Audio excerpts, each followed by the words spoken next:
the recognized symbol of excellence in sports entertainment.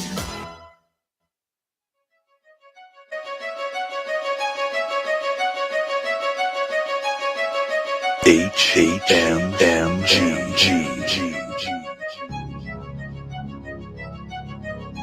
Hami Media Group. This is your next level wrestling review. And this is NeXT. Yes, boy!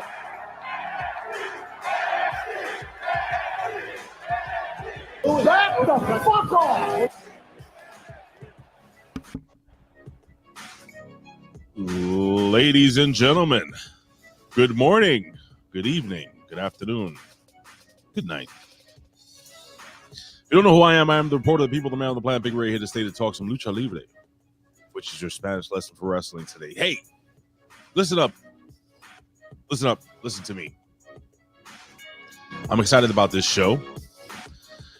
We're gonna run through a couple of quick news bites, and we're gonna really focus in on NXT. And then at the end of the show, ladies and gentlemen, we're gonna have a pre-recorded sit down with BWO's own ECW legend, WWE legend, TNA legend. He's a legend every way. He's a legend in our hearts.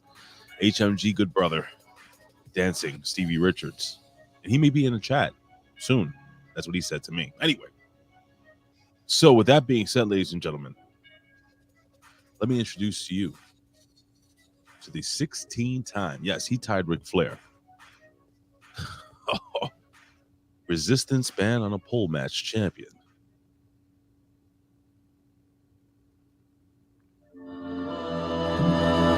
The Vet.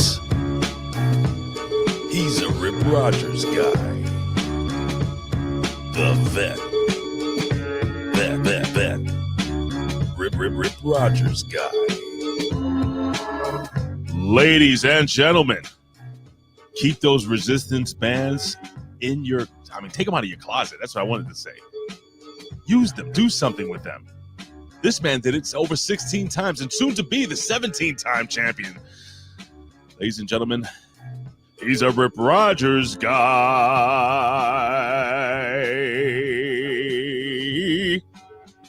The Vet, Jamie Williams. What's going on, buddy? Hey, what's happening? You know, the thing that sucks about doing the resistance band on a pole thing is like when you go to pull it down, it just like right back. You pull it down and it just goes right. Yeah, it's dangerous. It has to be a strong pole because some of those resistance bands, they can. They got a little, little resistance. That's why they call them that. Well, if it's anything to do with a strong pole, we better have some NDAs ready for people. Okay. All right. Here we go. Colin texted me something about Axiom. We'll talk about Axiom. Spider guy, whatever the hell he's supposed to be. I don't fucking know. Oh my God. Vet. I will say this. I'm looking forward to playing this this video for you guys, man. It's almost an hour long, actually. So what's going to happen is this. Myself, let me just fade this away here. Sorry about that. So what we're going to do is this. Regular show, okay, it's going to be a shortened version, in the beginning or whatever. Again, we're going to focus in on NXT, like I said. And then we're going to go to this video where Stevie, he wanted to be on live. I just got to put it out there, but he's recording right now. And he always records around this time right now. So this is how we're doing it. You will see a video, but me and the Vet will still be here in the chat. And you guys will be here in the chat. And Stevie may be in the chat as well. I think he says he's going to jump in. I told him what time we were going to be putting the video up around. So, and you can ask your questions and we can just continue to communicate regarding these this awesome topic where, well, why don't you tell Vet real quick? Why don't you tell the fans, the friends, the family, what we basically kind of more or less spoke about? Like, why should they want to watch this? Well, it all started when you shared your ordeal from last week, and you had the idea that we've got a guy that's had some the same sort of struggles and stuff that we all have, different things, but he's also an expert in a lot of areas, and he's able to kind of make the connection with, you know, the wellness, as you'll hear him say, of not just what's going on mentally, but physically as well. So we kind of, we didn't have like a set structure or like a bunch of questions or whatever that we asked him. We kind of just got into it. And we kind of found some interesting talking points along the way. So I think the people are going to be pretty entertained by it. I agree with you. I think it's actually one of the most organic sit downs. Organic? Yeah, that's right, right? Just real. Just talk. Well, it had to be, because we sure didn't manufacture it. No, we did not. We didn't pre-plan it. We didn't talk about anything in the pre. We were talking about his Stevie's room, his sign, his little fucking cool sign. Yep. I want one of those signs. Yeah, we didn't talk about anything what we were going to talk about. You kind of like, with your first question, you kind of took he kind of took Stevie aback, just because it's like, this isn't a question. How can I answer this? You know, yeah, went right into the deep end. Yeah. So, but you'll see all that, and you'll enjoy it. Yeah, I think so. Anywho, is everything okay over there? Should we have to be worried? Why? It's like somebody sneaking up from the silo side of the bunker there. No, I kind of have this other thing where I've got the chat up on the big screen over here, and so if you see me keep looking off to the side, I'm reading what you guys are saying. Some of you are already talking shit, but you're lucky we're not in a timeout mood today. Oh, we'll be in a timeout mood. Let me call that person out. Speaking of calling people out, speaking of calling people out, I think it's only fair that we do what we do. Acknowledge me. Acknowledge me. You're gonna acknowledge me. You there, sitting at home. Acknowledge me. Well. Pretty excited about this. Right? A lot of people. A lot of good people. And one asshole, apparently. You can text me that, like, hey, this guy's an asshole. It could be more than one. You never know. It's probably Colin, right? Is it Colin? It's Colin. It may or may not. Well, Colin said he's trying to get over, so he always kind of like. But let's talk about. Let's just acknowledge the people, and then they can draw their own conclusions amongst themselves. Yeah. Okay. First, we're going to start with Al Robinson. Always lurking, Al Robinson. Sounds like a. Is it me, or he sounds like a faint, like a, I don't know, sports athlete, like a Hall of Fame sports from athlete. the 70s, right? Yeah. It had like the sweatband. Al Robinson. Yeah. Taking the ball up the mid stripe. He played in the ABA. So we also got Bobo, which we're always lucky to have Bobo. Isn't he having a baby? I heard he's bringing his 10-month. His wife's supposed to be only pregnant 9 months. She's like 10 months pregnant. He's gonna bring her to a wrestling event for some reason. Well, is that what she's saying? Yeah, she wants to wait until have the baby at the wrestling event that Ben Hameen's gonna be at. That's excited about that. That's got to be some kind of a curse involved there. Canada Spaceman. Speaking of cursed, Canada Spaceman is here. And then Colin Wysong, we already talked about him. Aaron Ben Shlomo is here. He is just railing on Sasha Banks in the chat for whatever reason. Like, why? How old of a news is this? What happened there with Sasha? Are we still talking about Sasha Banks? I don't know. Okay. You got Frank's Pickle Barrel Ass, he's always around. Hammy Award winner. We got Lawrence Weaver, he said he was at the DMV, I think I saw. So the DMV, a good way to pass the time, I would say. I gotta tell you, the DMV isn't what it used to be back in the day. I think it's a lot better. Is it? Well, it's different everywhere, bro. Not only is there different states, but there's different branches within the state. So, Jesus Christ, I've been sneezing nonstop. This goddamn listen, the air conditioning is the greatest invention. I think one of the greatest inventions in human history. But goddamn, if you have it too high at night. Continue. Okay. Well, after that, we've got Lizbeth. Oh yeah, And she's not last, and she wouldn't be least even if she was. No. And we got Media M5 here, and that's all I can see on Google right now. I think that's pretty much everybody. Oh, Classified Chappie popped in. I haven't seen him in a bit. I can't stop sneezing. I cannot stop sneezing, Vet.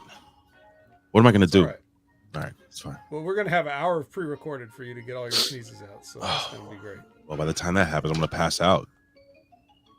Sorry. Jesus Can Christ! you dehydrate from sneezing? Can you just sneeze all the moisture out of your body and just shrivel up? I'm like Rudolph. Fucking red nose. Look at this shit. Wow. Actually, I look like that that old classic. Was he a comedian, a movie star? And he had the big red nose. He was always drunk. This is like way before our time. Edward G. Robinson? Yes. Yes. You know, this is this lady that lives in the building that I work in. Speaking of old timers. And she talks. And Sir Jam. I just want to say, I acknowledge Sir Jam because he dropped off the list as I was reading it, but I did see him. So I don't owe you an apology, Sir Jam. Google owes you an apology. Hey, listen, guys. If we haven't acknowledged you, just fingers in the hole. All right, you can do that. I'm gonna take a sip of this coffee. Love decaffeinated. I have to convince myself. Your heart. It is fucking awful. Why is it? Huh? Caffeine doesn't have a taste, Ray. It has a taste. It's not the same. No one knows what caffeine tastes like. Get better coffee if you don't want to taste shitty coffee. I've been insufferable over the last week without my caffeine. It's like real withdrawal. Really? Yeah, man, it sucks, bro. Yeah, you'll be all right. You think so? Yeah, just get some sleep. Oh, I gotta tell you, Aiden is hyped. For what? Because we figured out PlayStation Plus remote play. Have you tried that? No, I don't need to. I play video games at home where I'm supposed to. You don't play them at work? No. Why not? I'm working. Canada Spaceman, we already acknowledged you, dude. Yeah, When you put a finger in the hole. Huh? Totally acknowledge Canada Spaceman. He sounds like he could barely hear me. Do I sound low to you? You're kind of low. You're lower than usual. I will admit that. I don't know if you can do anything on your end. No. Yeah, I think I can. Yeah, why don't you try that? So right now, Vet's going to try to raise his volume as I decrease this here. Because, ladies and gentlemen, it is time for the 1, the 2, the 3 count.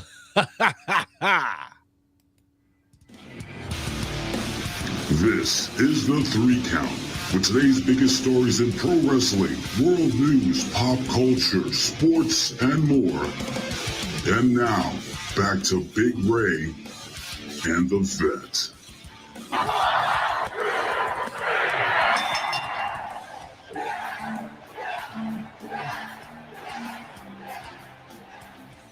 All right. It's the 3 count. We'll give a little mic check there, veteran. How about now? Oh, shit. Yeah. All right. So the replay is going to be, you may be a little low, but I always fix that up, post-production. Post-production, that's after, right?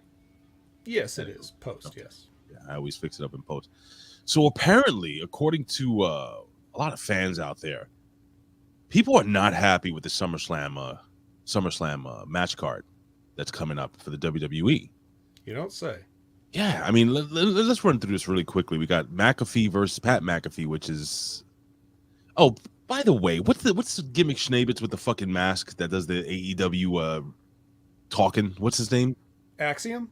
Not that guy. The other guy. Excalibur.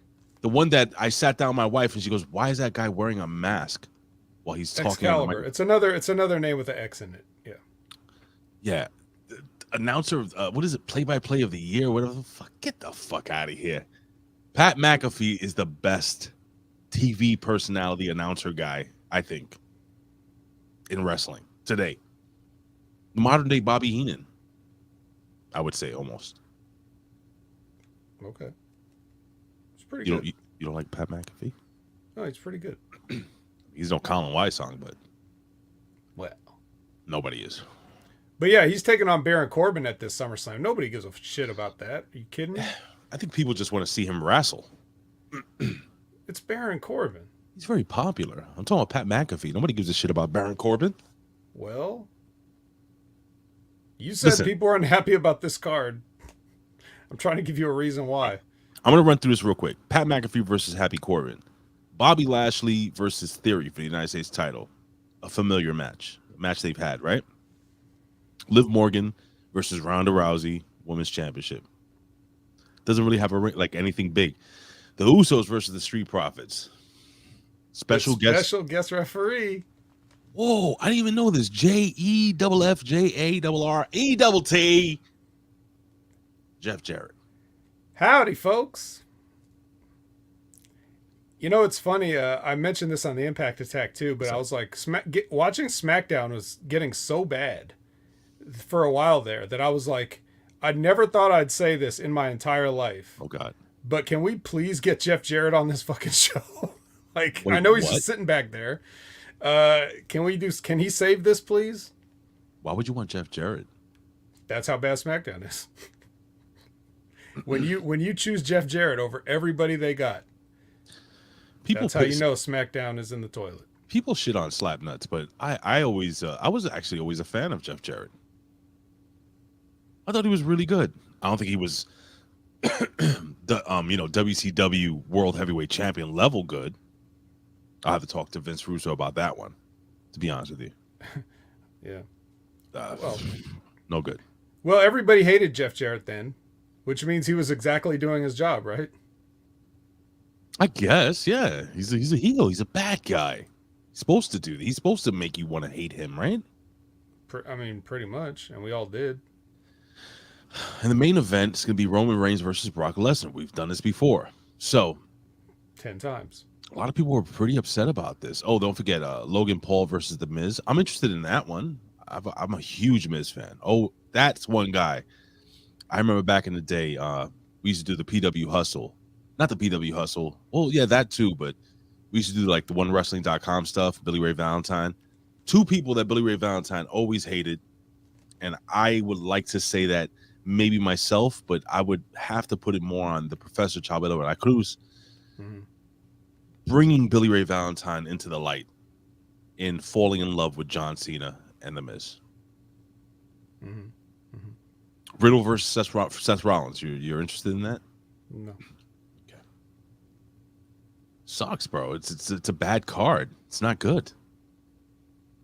Well. So Colin was telling me that Axiom. Let me see if I can pull this up here. He was texting me something over here. It says, let me see. Let me just pull it up on my phone here. There's this dude on Twitter or whatever, this wrestler from Japan. It says WWE stole this dude's gimmick for Axiom. And it says, who's Razor Wing? You heard of that guy? No. I'm going to put this. You should be able to see it. See that guy? I see. So apparently that gimmick was stolen. And apparently... I think it was one of the wrestlers said she pitched the whole Axiom gimmick. She wanted to be like Axiom. Let me see, where is it? Axiom unique entrance. What was this? More news. Anyway, how's the streaming going, by the way? Super good. I'm ill prepared. I'm ill prepared this morning because I'll be honest with you. Should we skip all this and just? Well, I got home late. And went right to bed. Usually I look up all the news and stuff like that beforehand. Mm-hmm. So I'm kind of just like picking and choosing. Tiffany Stratton's hot. Anyway, is that news? We have an update on Adam Cole, baby. Britt Baker provides an update on Adam Cole's injury. Adam Cole hasn't been seen in the ring. This is a courtesy of WrestleStink.com. Adam Cole hasn't been seen in the ring since AEW New Japan Pro Wrestling Forbidden Door event, which he suffered a nasty concussion.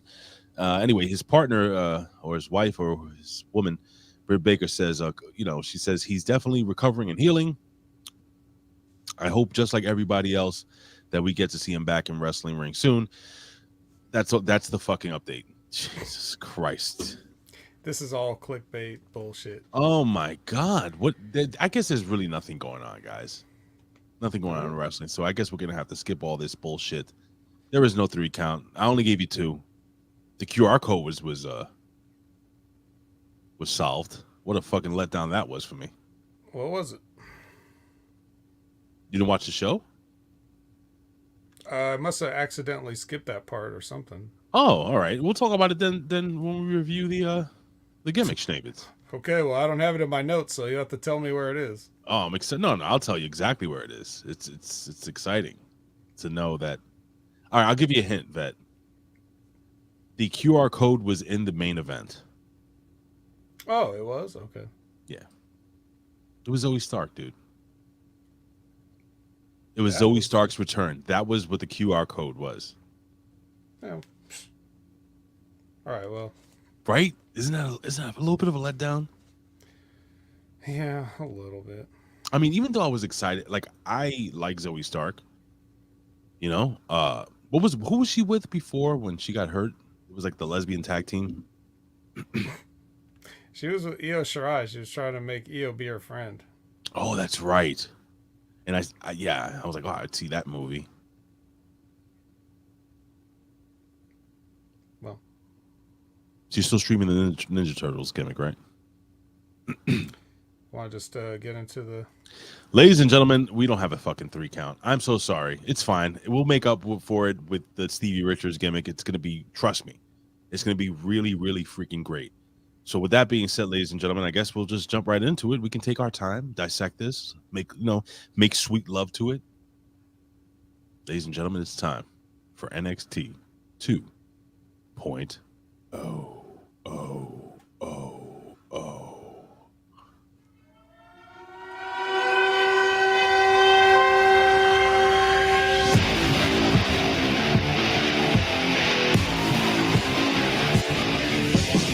It's NXT 2.0.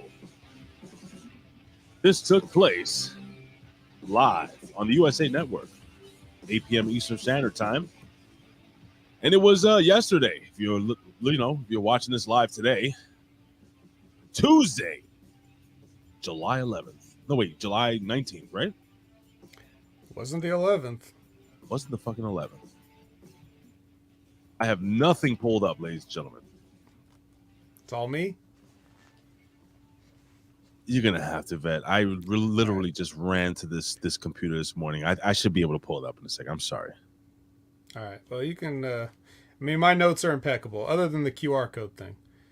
It's fine. I got the notes now. I'm fine. All right, so we start off with a recap of everything that happened with Roxanne last week and Cora and the skateboard, and they did the clever editing to make it look like the skateboard didn't break in her hands on her backswing and all that stuff. So they let you know, they catch you up real quick on what was the pertinent information of last week. And then they kick off the show, obviously, to follow up this great recap package with Cameron Grimes. Cameron Grimes! Because that's exactly how you follow it up. Even though later on in the show, we're going to get Cora coming out and do the promo. You would have thought it would have gone here right after the recap. But what do I know about formatting TV? Don't know anything, anyway, right? Yeah, nothing at all.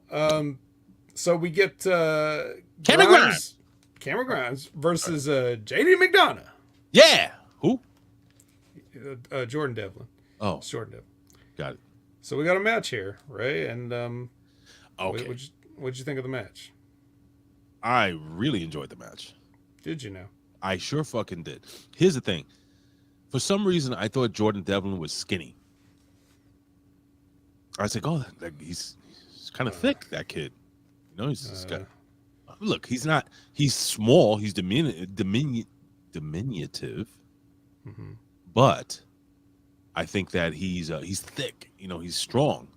This was a great match between these two guys. How can I put this?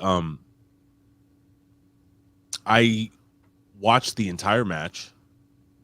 Didn't find myself drifting away. I thought Cameron Grimes did a great job calling the match because he sure fucking did. He didn't shut up during the entire match. I don't know if you noticed that. He kept asking the referee Time.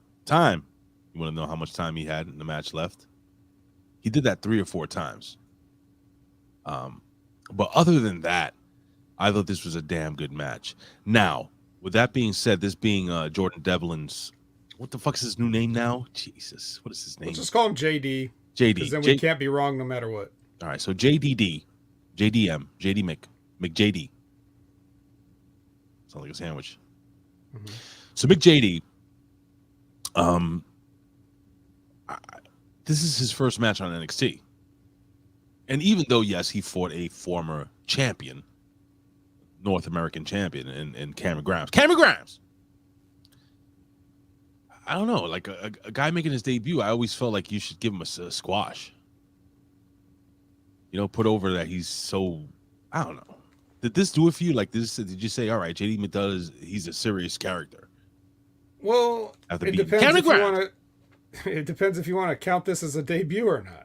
Because he's definitely wrestled on NXT many times. But he hasn't wrestled NXT. This is, NXT UK. NXT 2.0. Well, I don't know. Did Zoe Stark wrestle on NXT 2.0? I don't even know anymore. So, what the hell are you talking about? Yeah. I've never seen her before. She's new, isn't she? She's brand new, right? Damn Just right got signed. Mm-hmm. They signed her with an injury, too. So, a lot of charity there. Good people. No, I think this is fine for him because of the way that he kind of, they had the vignettes, and then he's also wrestled there before. Oh. Also, he put Braun Breaker through the table that time. Yeah. So okay, it's just like, I guess you can give him a match. I'm gonna trust you on that one. Yeah. I'm not sure. I'm just trying to figure out what their thinking is. My thinking is what I noticed from this match, besides all the stuff that you said, which that was an accurate assessment. Felt like these guys worked hard and had a more exciting match. It wasn't like that time where Cameron Grimes kind of had that match with Mello and it was just boring and they kind of shit the bed with boringness. They seemed a lot more into it. Mm-hmm. But what I took from this was that JD's a hairbrusher. Oh, He yeah. didn't even really have that much hair to do that with, but because he has that sort of bowl cut where he kind of looks like the fucking Beatles or whatever when his hair falls down, now he has to do that.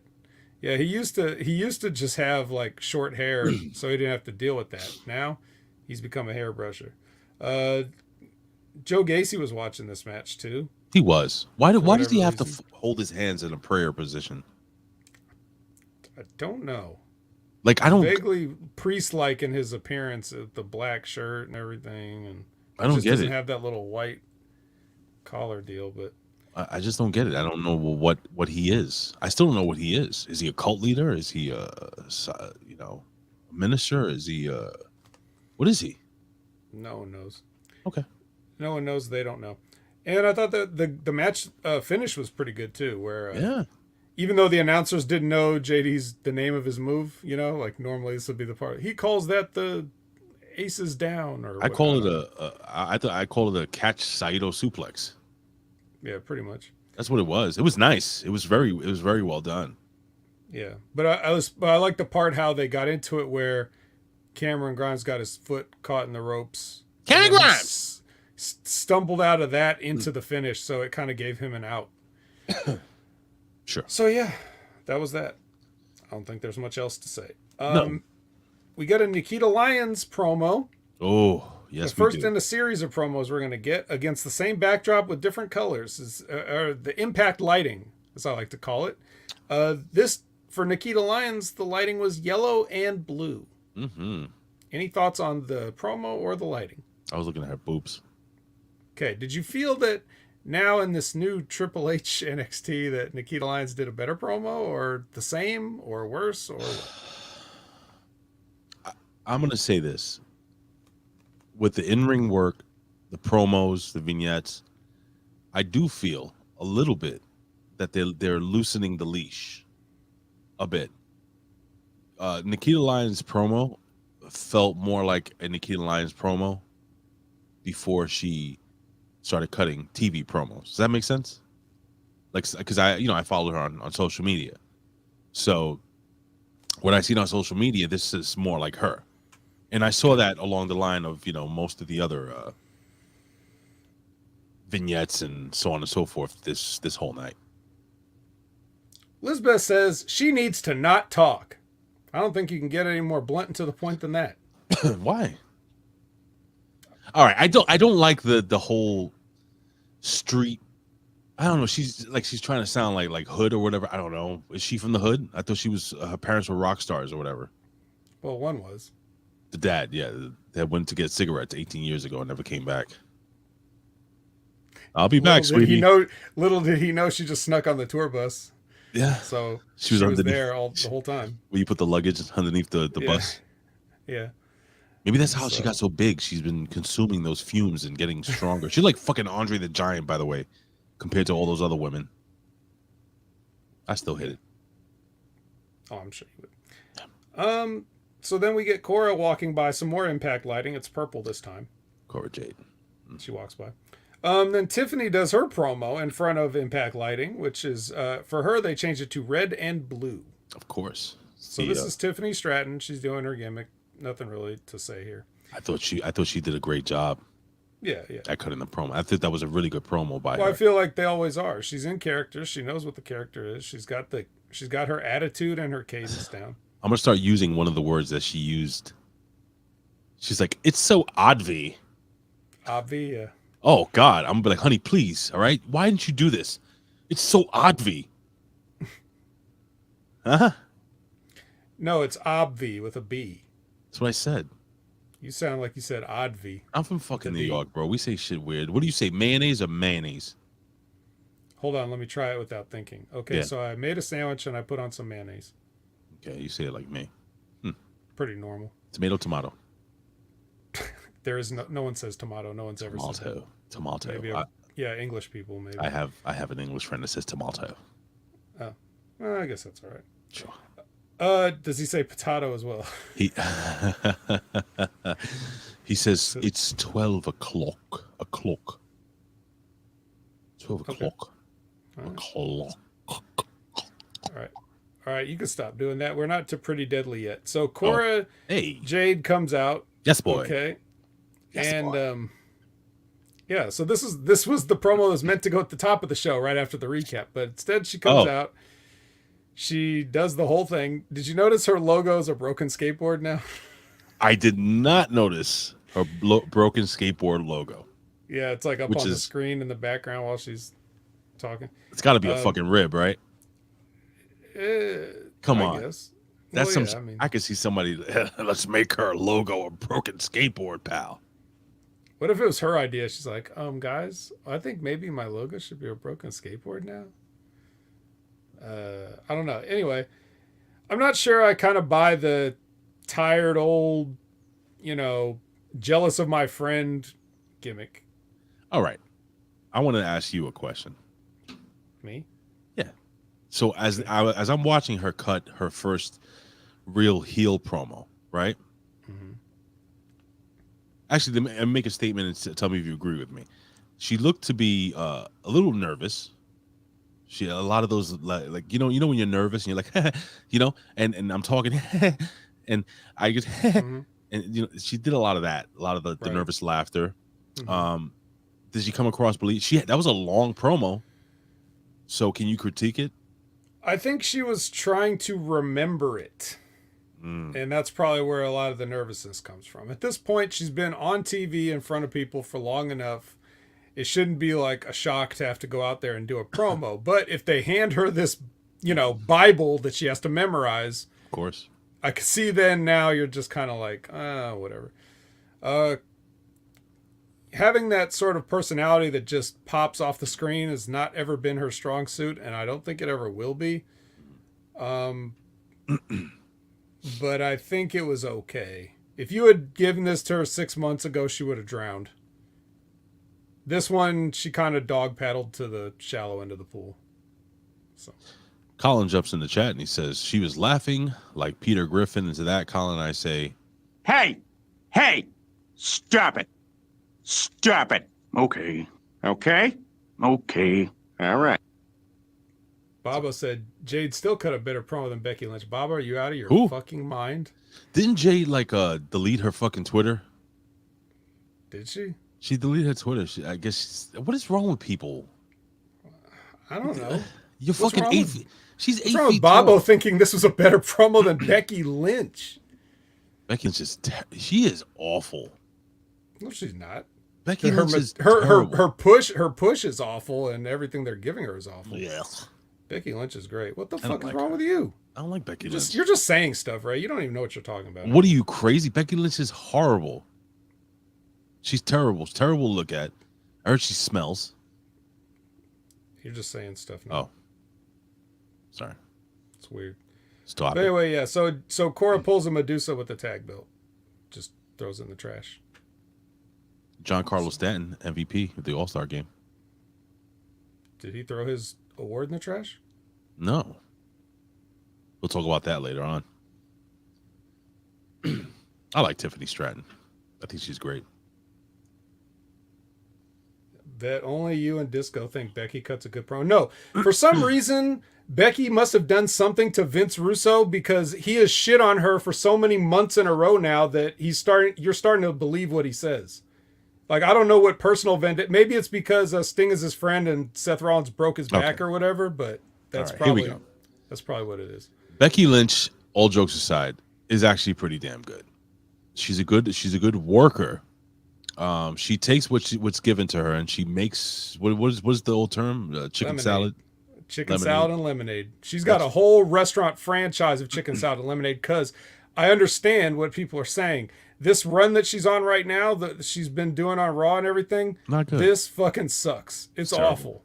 But she's trying her ass off, and she can't. Nobody can. Nobody could do anything with what they're giving her. She's trying to be like her husband, like some type of weird narcissistic character that believes in their own hype and believes they're greater than what they are.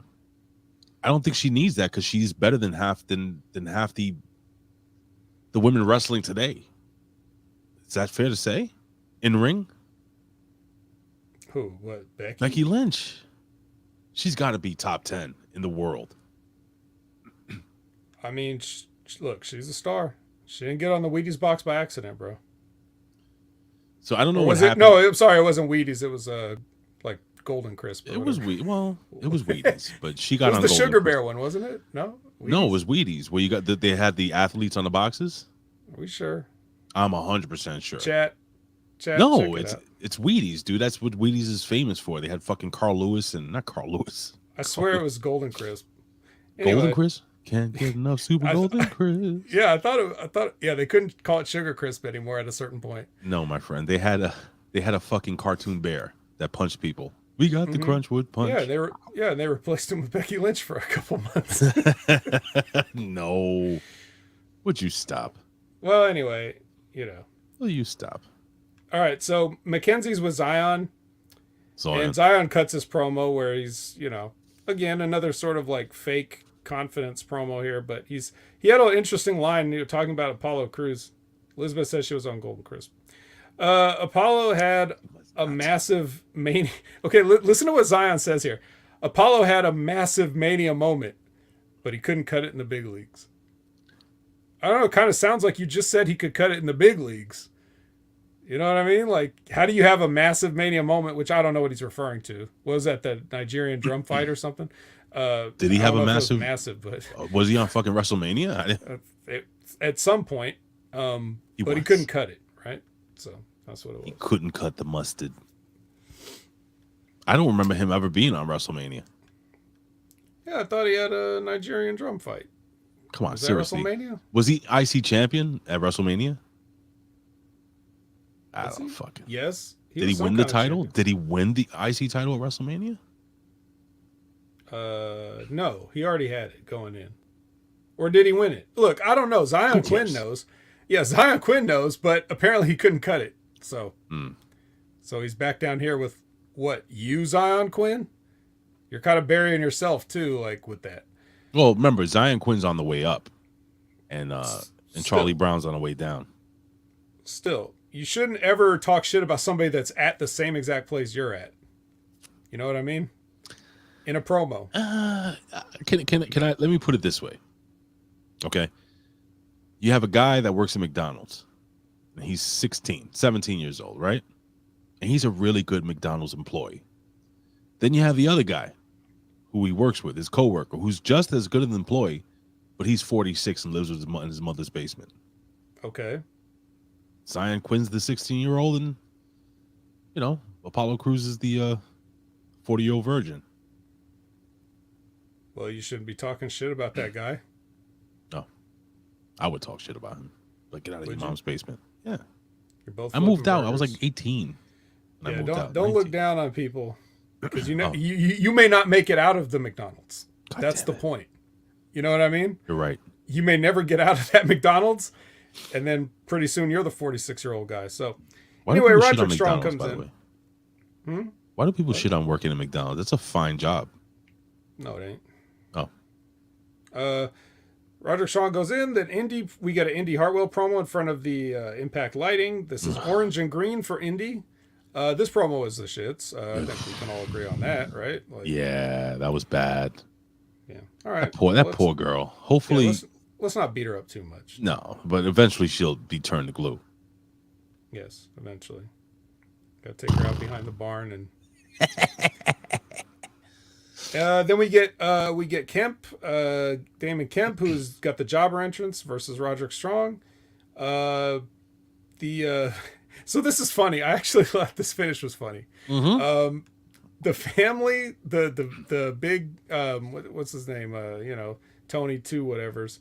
Tony Two Holes. Yeah, they jump Only the diamond mine. This guy up there. Yeah, the whole family jumps diamond mine. And then Roderick Strong uses his distraction to hit Kemp with that knee and pin him. And then he runs up the ramp and he's like, "Come on, what are you doing?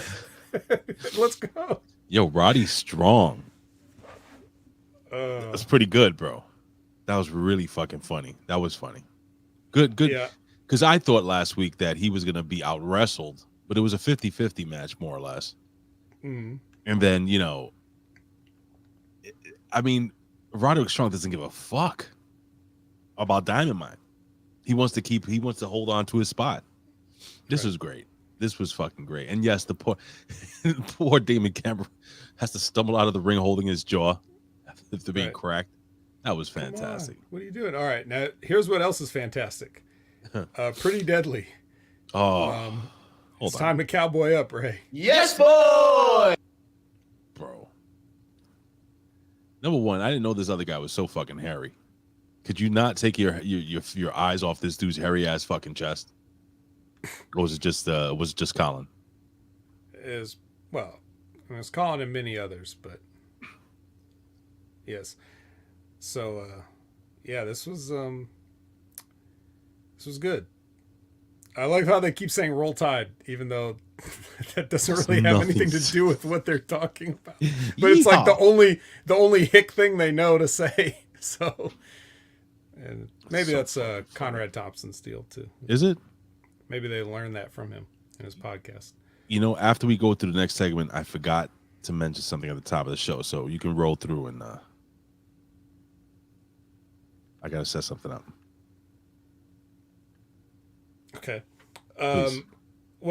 So after this, they go right to the Country Trio, who get fired up, and I believe the phrase was "full of piss and vinegar." Yeah, I don't know what that means. AKA the color of their locker room wall. What the hell kind of ugly ass wall? Can we get some impact lighting for this room? This looks like somebody. Yeah, just oh man. What does that mean? The whole full of piss and vinegar shit. Like bitter things that I guess make you angry. If you're full of piss, I guess that means you're holding it in, so you're angry, right? I'm not me. I'm like sad. Vinegar? Are you really? Yeah, I'm sad. I really want a bathroom. Oh, well, you might get angry if you couldn't find a bathroom. And what do? I don't know. Where's Fight the somebody, vinegar? I guess. Does the vinegar come in where you clean your hands after you use the vinegar to clean your fingertips after you pissed in the street? Well, maybe you're one of those health people that likes to drink the apple cider vinegar, and you drank too much, and now you're full of piss and vinegar, and you got to go to the bathroom, and you can't find one, so you're getting mad, and now you want to fight. I think we solved it. I think we solved one of the great sayings of the English language. So anyway, continuing the comedy from earlier, Diamond Mine has a meeting, And as soon as Kemp comes up, Roderick is like, "What took you so long?" That was pretty fucking funny. Oh yes, this was great. This is the best Roderick Strong has ever been. I like how he gets frustrated. Listen to me. Yeah. Or like when Kemp is like, he's like, because you knocked me out. And he's like, I know, I was there. I did it. I did it. All right, let me take a quick pause really quickly.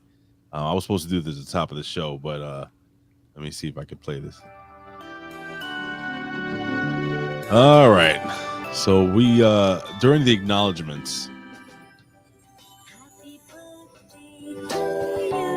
I forgot to acknowledge that it is the birthday of the one and the only Colin Wysong.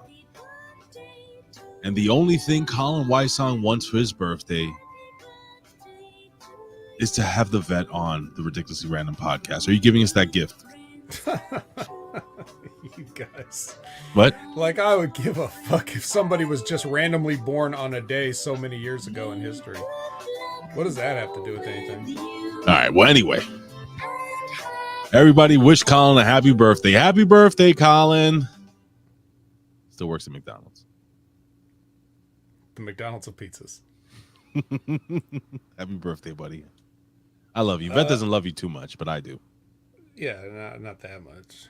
Vet Right. barely likes you, I think. Yeah. He barely likes me. He tolerates me. Yeah.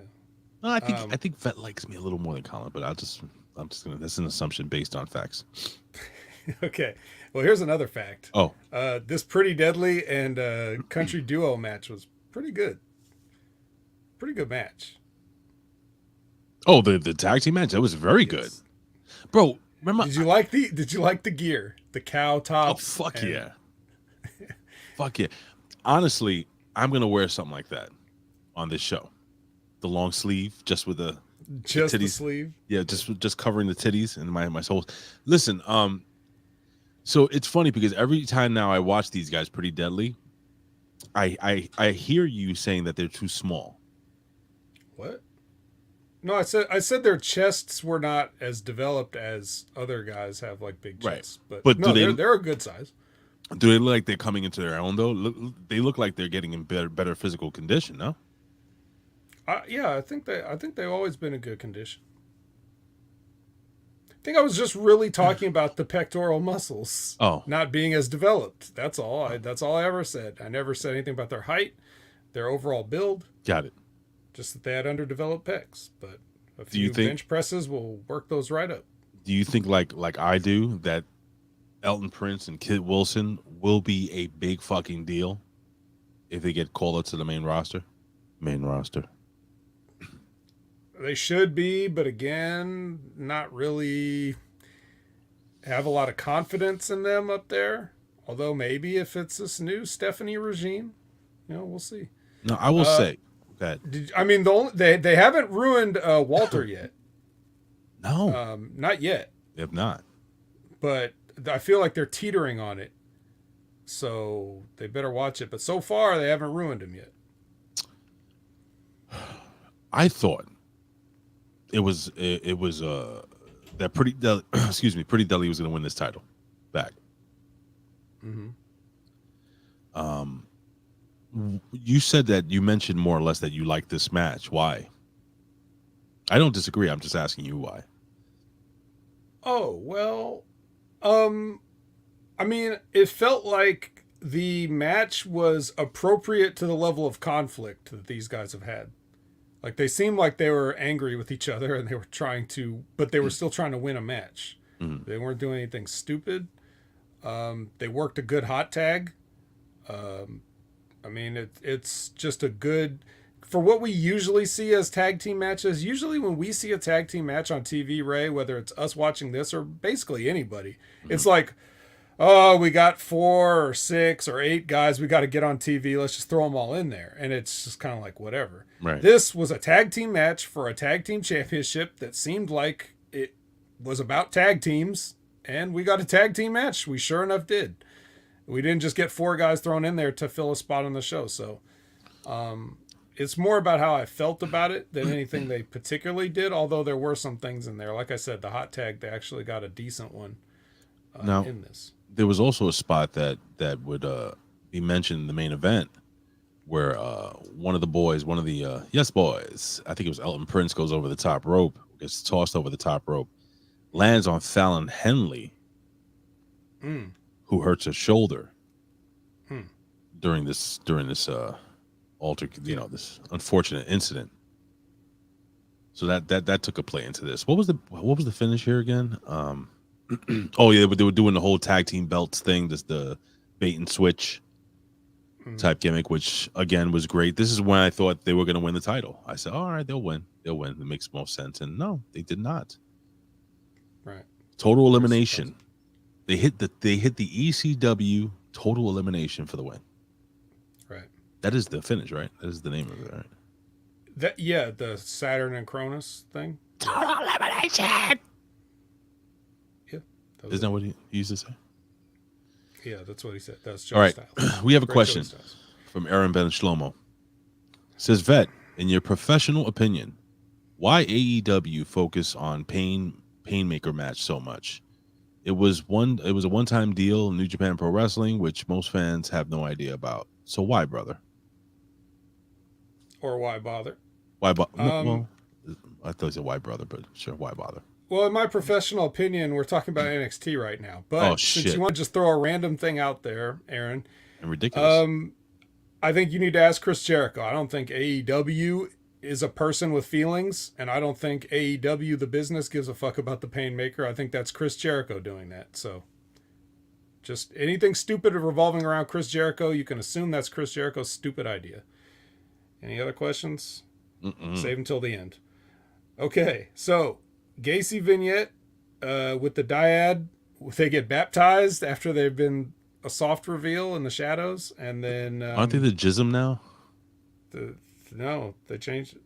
Oh, yep. And here's Stevie right now as we what are we about the halfway point? Almost, Stevie. We're about to jump into your video in a few minutes. So, Stevie says Wednesdays are my favorite day. No wrestling shows and all day at the beach. Yeah, he put up this very, if I may say, beautiful picture of himself, just enjoying the waves and the salt water of the earth. So many very beautiful photos as the sun glistens off the droplets. Yeah. Of seawater in his coiffed beard. Right. It's just it's a sight to behold. Yes. So anywho, follow Stevie Richards on Instagram. But yes, here we have to talk about what are their names? Jagger Reed and Rip Fowler or Rick Fowler. I couldn't even understand what they were saying. What is this? Okay, so we're talking about James Drake and Zach Gibson, and they are reborn. They are baptized into the dry ice backstage, dry ice smoke, and they become James Drake. I'm sorry, Jagger Reed and Rip Fowler. Yes. Oh God, those names stink. It's almost like they were looking at a list of names that were like, okay, these are all the ones that are left that haven't been picked already. Let's cobble a couple of them together here. Come on, like, can't you see like a mid 1990s match, Yokozuna on WWE Superstars versus either James Drake or Zach Gibson? I can see it. That is terrible. Why don't they, if they're gonna turn into these supernatural characters, shouldn't they be like Dragon or? Are they even supernatural? What even is this? We keep asking this question. You already asked it once in this episode. I don't know, bro. I don't know. What is this supposed to be? I don't get it. And did these two guys seem like the two type of guys that would just follow Joe Gacy? Like they had no mind of their own? They seem to have like pretty good, confident characters. Behind confidence are some people, they put up this mask of confidence, but deep down inside, they're very weak individuals, and they do things like steal other people's Uber Eats deliveries, like these guys did. Do you remember that? What, Uber Eats? Was it Uber Eats? Or was it? They stole. Yeah, they were stealing stuff. They were doing like the Chavo and Eddie skits. but as pretty two much British guys. Yeah, we lie, cheat, and steal. I guess it's no big loss. So Junior's looking for JD in the parking lot. Maybe if he were on time to the show, he would have just known he already had a match and he could have just beat him up then. But, you know, Braun's over, so he gets to stroll through the parking lot late to work. Mackenzie's with Wesley. Wesley basically says it's Waller first, Trick second. That's his, and then he'll go back to finding himself. Junior goes to the ring. He gets interrupted by JD on a video wall. JD draws on a mannequin. Okay. What do they have that? Did they just have random mannequins in the back?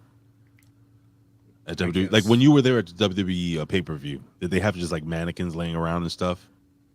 What's one of the most odd things you've seen that you saw backstage and you're like, why is that there?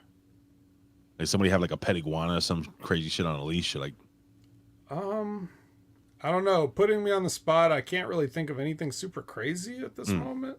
was he there? No, super crazy wasn't there. Oh, Well, not where I was, but I'm sure he's somewhere. So here's an interesting thing. Speaking of that, so last Friday, Solo, Sikoa, and Ridge fought at SmackDown. what? Yeah, of course. SmackDown didn't care to mention that at the time, like not on their show, not on Fox, but luckily we had some footage that got captured of this fight from SmackDown. So Ridge beat him up and kind of mocked him for being a street champion, and then the cherry on top of this whole thing, Ray, when he delivers the line, he's right in the glare of a prominently framed street light. Street lamp. That is ultimate insult. You know, Vet, our theory of Solo Sikoa being unbeatable, if there are any street lamps around, has been kiboshed, has been destroyed, has been null and void, made null and void. It's but he was jumped from behind. Like if he saw the cranial ridge coming at him, and he was able to actually look and harness the power of the street lamp. It's like not Batman. It's like He-Man. Okay. Okay. The sword is right there, but if he doesn't see Skeletor coming up behind him, he doesn't have an opportunity to grab the sword. And by the power of great, he doesn't have an opportunity. Because so what Skeletor does is he waits in the loading dock, right, all day. All day. Never knowing when He-Man's going to actually show up. He just waits there, being Skeletor, and then gets lucky and jumps him. Because that's what happened here. The Ridge was just at a WWE event in the loading dock in the corner waiting for Solo Sikoa to show up. Which, why would he at SmackDown? He's like, I just beat the street champion by the street lights. Yeah. It's awesome. You should have beat him with a street lamp. I mean, that would have been awesome. Yeah, I was kind of wondering, like, was it that he was undefeatable if a streetlight was in the vicinity, or did he just defeat the streetlights? I'm starting to think it's that whole Bruce Lee thing. Boards don't hit back. So he's probably beat up a lot of streetlights, a ton of street lamps, but the street lamp's not going to hit him back. Right. Although it would hurt to hit one, I would think. Unless they make him out of... No, I was going to say unless they make him out of something different on the island, but when we saw his vignettes, they were like metal. Those were legit street lamps. Yeah, Axiom's next. Okay. But before we get to him, Mackenzie interviews the Diamond Mine, and for once, they're all on the same page. So that's very exciting. Now we're getting Axiom the entrance, all right? Which includes after effects or after images in his movement, so it looks like... Yes, Ray. I'm raising my hand for those on audio. So, as you guys know, are well aware, I watch this show on the train. And prior to me jumping on the train, I'll have a little bit of weed to just ease my tensions. This shit fucked me up. Do you understand me, Vet? Did you do that thing like they do in the movies where you like look at the weed, you're like, oh, yo, I gotta get off of this. Nah, dude, I legit. So I'm already high. And I grabbed my phone and I think I started pulling it closer to my face and then pulling it away. Like, what is going on here? Am I freaking out? Did I have some mushroom dust in my cannabis? But no, it was an after effect. I figured it out after like but you know what else I noticed? What? So I know we're watching this with a critical eye. But as Axiom is in the ring and it's like doing that whole gimmick, there's this really fat woman who decides to come in from the bathroom or wherever, and she's also moving like he is. In the back, like in the I would love to play it just so you could see it, but it's this fat woman with a fucking foot-long hot dog in one hand and a fucking beer in the other, and she just comes in and she's like then she sits down. They could not isolate Axiom for this effect. They just had to put it on everybody. She puts the hot dog in her mouth. I was like, oh boy, that is just, I was freaking out last night. It was fantastic. It was, what a great night I had on the way home. Got home almost 2 a.m, by the way. Fuck. Yeah. Well, so what's awesome about doing stuff like this is that you're not going to see any of it during the match. So what's the fucking point? I don't know. Now, wouldn't it be interesting if they did the whole match that way? No, it would be disorienting and probably nauseating. But it's. I thought it was good. But it is Dante Chen, so you might already be nauseated. Yeah, this wasn't a great debut, I don't think. No. First of all, you picked a guy that's way bigger than him. I guess that's supposed to be impressive, but you also picked a guy that has 3 left feet and no chin. So when he takes that, whatever that running, jumping side, 1-footed drop kick thing, I thought it was like I don't even know why it hurt because the man had no chin. I thought it was like when I saw that finisher, I had to rewind it. I thought it was like a flying HBK super kick. That's what I thought it was. Yeah, something Weird. like that. Weird. That shouldn't be his finish. Yeah, and everybody's just like, huh? Okay. Nobody thought, because he do something. He did 3 other moves or 3 other drop kicks that were similar to his finish. As a matter of fact, he did a if I'm correct, like a jumping, spinning back flipping kick that he did during the match that was more impressive than that finish. So I don't get it. And you're right, Vet. He had no chin. So what, he hit midair? Yeah. I am fucking angry. And you know what else, too, on top of all that? What? This is not so much a criticism, but more of like a sympathy. Like, that mask looks like it's terrible to work in. I thought the same thing. Maybe not, though. Maybe it's like wearing a, when you ever rob a liquor store? No. Oh. Were you going to say a pantyhose?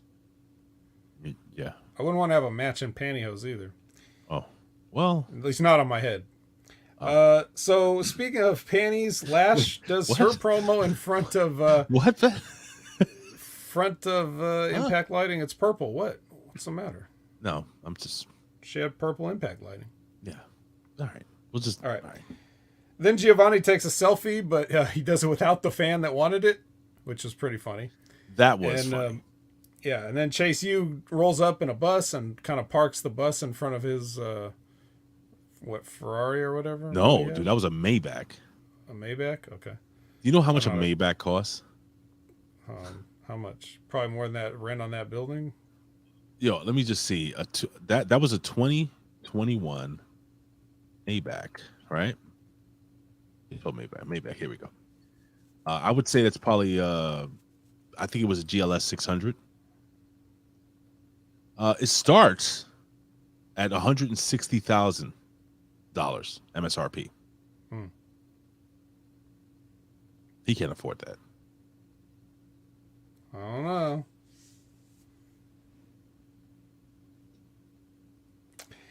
Well, in any case, there's a bus in front of it, so he's not getting out of there. See, Stevie here says, if you two unsuccessfully explain to me then it's not what? Am I reading this correctly, or am I still high from last night? I'm gonna be honest. I'm not quite sure. Not sure what that is. You think maybe the sunscreen got in his eyes when he was typing? I don't know. Huh? Should we check on him? I think. Call him. I don't know. Maybe he'll clarify. All right, well, maybe. Anyway, so what do we got next, Bet? Oh, next is barbershop time. Oh yes, nothing like going to the old barbershop. Right.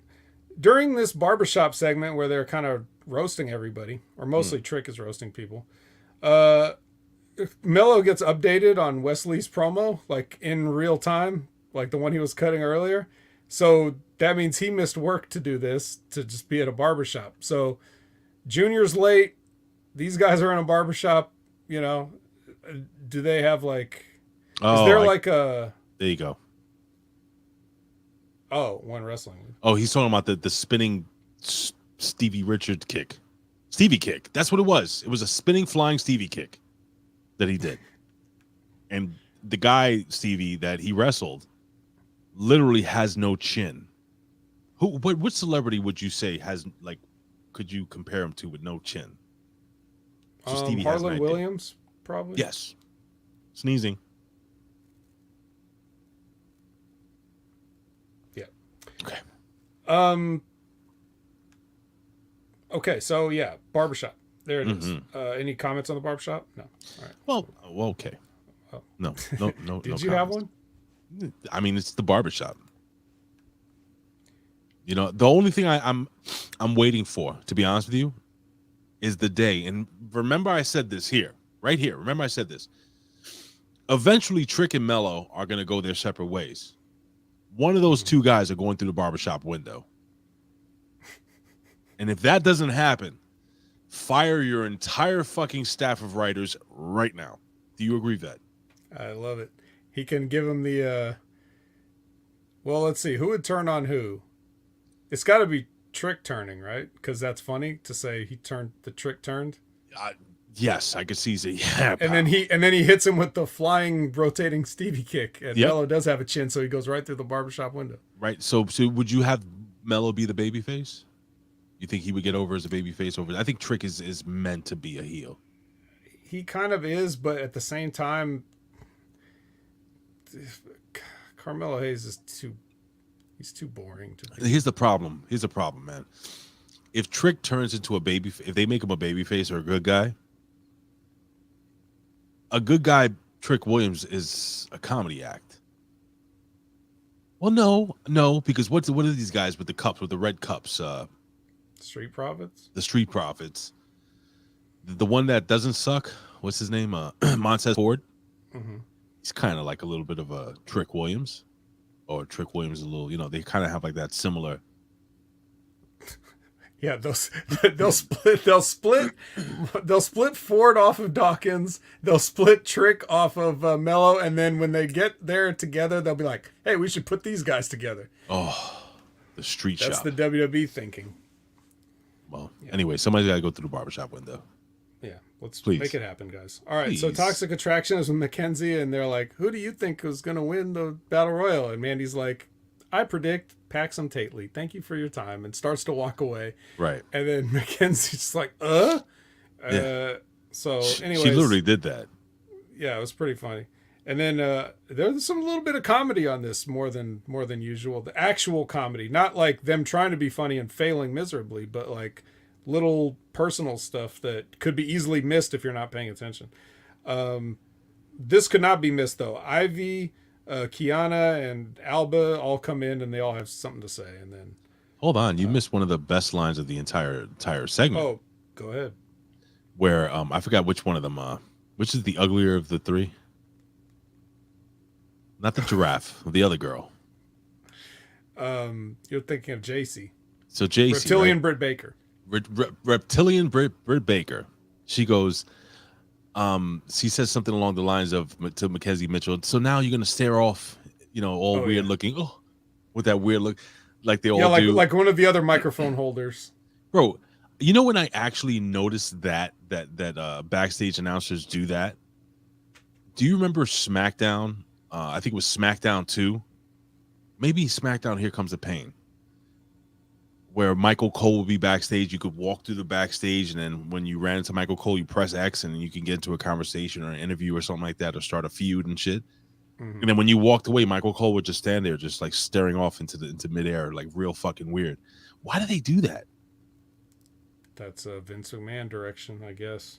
I don't get it. Like after the interview, I would be like, okay, like grab a cup of coffee, maybe take a sip, write something in a pad, start texting my phone. Just real. I don't know. The whole staring off into the sunset thing. I bet Stevie could speak to that. He's probably been through dozens of backstage interview segment type things where he had to hear direction from guys like Pritchard or whatever on how you're supposed to look and act and stand. And that makes no sense. Yeah, it doesn't. So Cameron Grimes, they try to get some comments from him, and he says not now, and then he cuts a promo about how he says not now after every loss, and they just don't get it. And then Gacy comes up and says, hey, give me a hug or whatever, and he's like, not now. Let me touch you. Let me hold you. Yeah. Well, listen, I'm gonna say this, man, with Cameron Grimes. Cameron Grimes, the guy is passionate about everything he does. Doesn't mean that he's good at everything, but goddamn, pal, that kid does show some passion. Like that. I actually felt that promo. Like, how many times, Vet? Let's be real. How many times you're going through some shit, and like out of the blue, somebody comes up to you, "Hey, dude, I need help moving that." Not now. Or like you had a terrible day at work. You have you're suffering from erectile dysfunction, and your wife wants to jump you. Well, not now. Yeah, happens all the time. Somebody you're at work, and somebody actually wants you to do work. Not now. You want to do a podcast? Not now. I'm gonna try that next time. Yeah, do that, bro. Like next time your boss comes up to you, hey, Jamie, I need you to take these just the shipment and make sure that not now. And CV just walks away. I'm gonna do that to my wife tonight. Like I'm gonna be on my Xbox when she gets home, because I'm never on my Xbox when she gets home. And she's like, "Hun, why are you playing video? Not now! Don't you? Not now!" It's worth a shot. God damn it! Not now, Vet. Not now. Well, if not now, when? Because now it's time. That's a good question. Now it's time For the main event? Almost. We get the Almost easy time. Mackenzie is busy on this episode, boy. She is just interviewing people, Mm-hmm. and she talks to the whole family, and he's like, hey, throw you a beating, Fugazi. Hey, forget about it. How you That's doing? basically what he said. Oh, it doesn't really matter what he said, does it? Ugats, pizza, ravioli. Hey. Yeah. Hey. Pretty much. Hey, spaghetti. Then we get the main event. Not now. Not now. Yes, now. We're running out of time. And it's time for the main event. So we get the women are coming out, and we get the return of Zoe Stark, as you foretold at the beginning. I guess she was the solution to the QR code. So WrestleStink.com made like a whole big deal about, oh, we solved it. And it was her coming back. So this is another situation. You know what this felt like? This felt like that do you remember when TNA, when Dixie Carter was teasing a big surprise for like 3 weeks in a row, and out walks a fat, out of shape Tito Ortiz, and it's like, for me, I'm gonna give you this example. I was hitting on this girl, bro, for like 6 months. 6 months. Finally got her home and found out that she wore a really padded bra. Yeah, you've told the story for some reason multiple times. I have. It's one of my biggest disappointments. Because if you've seen her, you know what she looked like? She looked a short Linda Carter. Okay. Wonder Woman. Yeah, dark hair, like beautiful sky. Not as beautiful as Stevie's eyes, but close. Right. Close, man. And those things came off. It was like she was wearing two freaking decorative pillows on her chest. You know the ones the throw pillows? Like there was a thud when she dropped. You heard when she took off her bra. I guess she never foresaw that moment. I didn't foresee that moment. And then you ask yourself, like, what was it all for? I mean, you were trying to impress But the then other girls, maybe? I mean, you gotta kind of reverse it, because I remember when I took my pants down, she couldn't stop laughing. So it was like, you know. right. Also, the wad of rolled up gym socks fell out. So I guess you both had some truths to tell that day. You know, So, we both had? what? Emotional damage. You want some therapy? Well, you want some therapy? Speaking of, stuffed enhancements, did you see Wendy use her body pillow to avoid elimination? Bro, this is gone. All right, this has gone too far. I'm serious. That infuriated me. It's like, Really? come on, the fuck. So that if that's the fucking matter, okay, I would walk to the ring with fucking. So technically, your feet are not touching the floor if they're in shoes, right? Technically. Well, Come on, dude. That's dumb. Come on. Anyway, about the other girl, though, I was disappointed. You know why? And she showed me her boobies, and I like them too. I didn't. Did we get that just because Captain Insano is going to make a comeback? Yes. All Yeah, right. I would play it again. And she showed me her boobies, and I like them too. Very good. Speaking of boobies, Tiffany got Wendy with her own mug. She hit Wendy with her own mug, and so all her little gimmicks eventually did her in. So I want to smother her. I want to smother her with that pillow. Just get her off of TV, dude. It's over. Yeah, speaking Enough. of over, this review's over. Starks eliminates Tiff and Cora with the surprise. Like, Cora thought she was going to do, like, I was out of the ring the whole time, and then she just got tossed. That was pretty good, but, I mean, here we go. Zoe Starks. There it is. Your winner, Zoe Starks. It's a battle royal. There's nothing really we can say. Yeah, it's honestly, I'll be straight up with you, Vet. I fast forwarded through at least half this battle royal, because what more can you do? Most of battle royals are kicks, punches, eye rakes, and attempts to throw somebody over the top rope. That is a battle royal. So it is what it is. Although Elizabeth said Nikita had self-tanner smeared on her white top from one of the other girls. Did she? Hey, I saw this. There's That this stuff comes off, man. That stuff comes off. There's a I picture. wonder what was I going to say? Let's see if I can find this. Adam Cole's bed Baby. sheets look like. Ugh. Why would you even? Oh no. What does his sheets look like? Well, they probably have orange streaks in them. There's probably like a big orange stain on his side of the bed. Bro, there's this picture circulating of one of the guys on what do you call it? On Pretty Deadly, who allegedly shat his pants during that match. Did he? During the match we just saw. I don't know. Who cares? Listen, here's the deal, guys. Let me do this professionally. So here's the deal. Do not go anywhere. Okay? Do not go anywhere. Do not go anywhere. We're gonna go somewhere. We'll be here. We'll be here in the chat. We'll be watching along with you guys. I may step away to the restroom or whatever. It happens. But ladies and gentlemen, I want you guys to check out this awesome sit down with Stevie Richards. Stevie, if you're on your boogie board, put it down, because I think you need to hear it. Not now. Oh, not now. But Vet, we're going to put our social media over now. Again, guys, we're going to be on for an extra like 50 minutes, almost another hour. So I want you guys to all stay in here, all, share this right now. I may put this up on YouTube because you're right, Vet. I think this is something people need to hear. So I may put it as a standalone video on YouTube so you can come back and watch it. Maybe I won't. So you have to watch it live now. You don't know. You don't know what I'm going to do. I'm crazy. Not now. Anyway, Vet, where can they find you on social media? And again, guys, don't go anywhere. This show will continue for another hour. So go ahead, Vet. Oh yeah, it's everywhere at Opinion Haver. You can find me. That's including all the main social medias. Some of them I won't answer, some of them I will.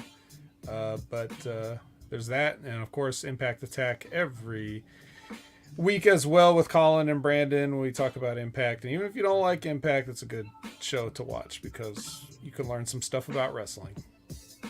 You can. Although you won't see any fucking moose or the Briscoes because I was so pissed that there was. What is going on with that?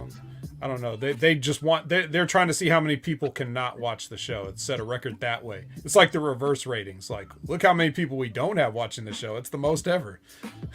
So well, that's me. All right, buddy. Well, tonight, ladies and gentlemen, come back here and tune into the Ridiculously Random Podcast, where myself and Colin Wysong will be giving you some news, talking about some stuff. It's his birthday. Shit, Colin, should we not do the show today? It's your birthday. I feel bad. I mean, we can hold this off for another week. Not now. No, okay. As you can see here, ladies and gentlemen, or over here, or I don't know how to do this shit. Which way am I? I'm pointing over here. Top 5 boxing's greatest knockouts. Not MMA, not greatest fights. Boxing's just knockouts. Not heavyweights, just knockouts in general. I don't think we ever did that one before. Not Axiom kicking Dante Chen. No flying Stevie kicks. None of that stuff, okay? So I'm going to put that out there. So, ladies and gentlemen, again, this is, you can follow me on social media at Big Ray Hernandez. Listen, guys, right now, or as you're watching this, head over to www. People don't say www anymore. Why do I still say that? StevieRichardsFitness.com. Again, that's StevieRichardsFitness.com, guys, and you're going to get, you're going to change your life. It's right there. Look, see, StevieRichardsFitness.com. Listen, I wanted to thank Stevie again for coming on. And I promise, Stevie, moving forward, when I text you, it will not just be for tech help.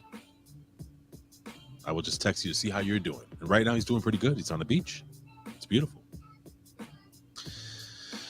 Anyway, guys, with all that being said, here is our interview with dancing Stevie Richards. And if I can figure out how to do this properly, that would be fucking amazing. And here we go. I'm going to mute myself. Bye, guys. See you next week. We'll be here in the chat.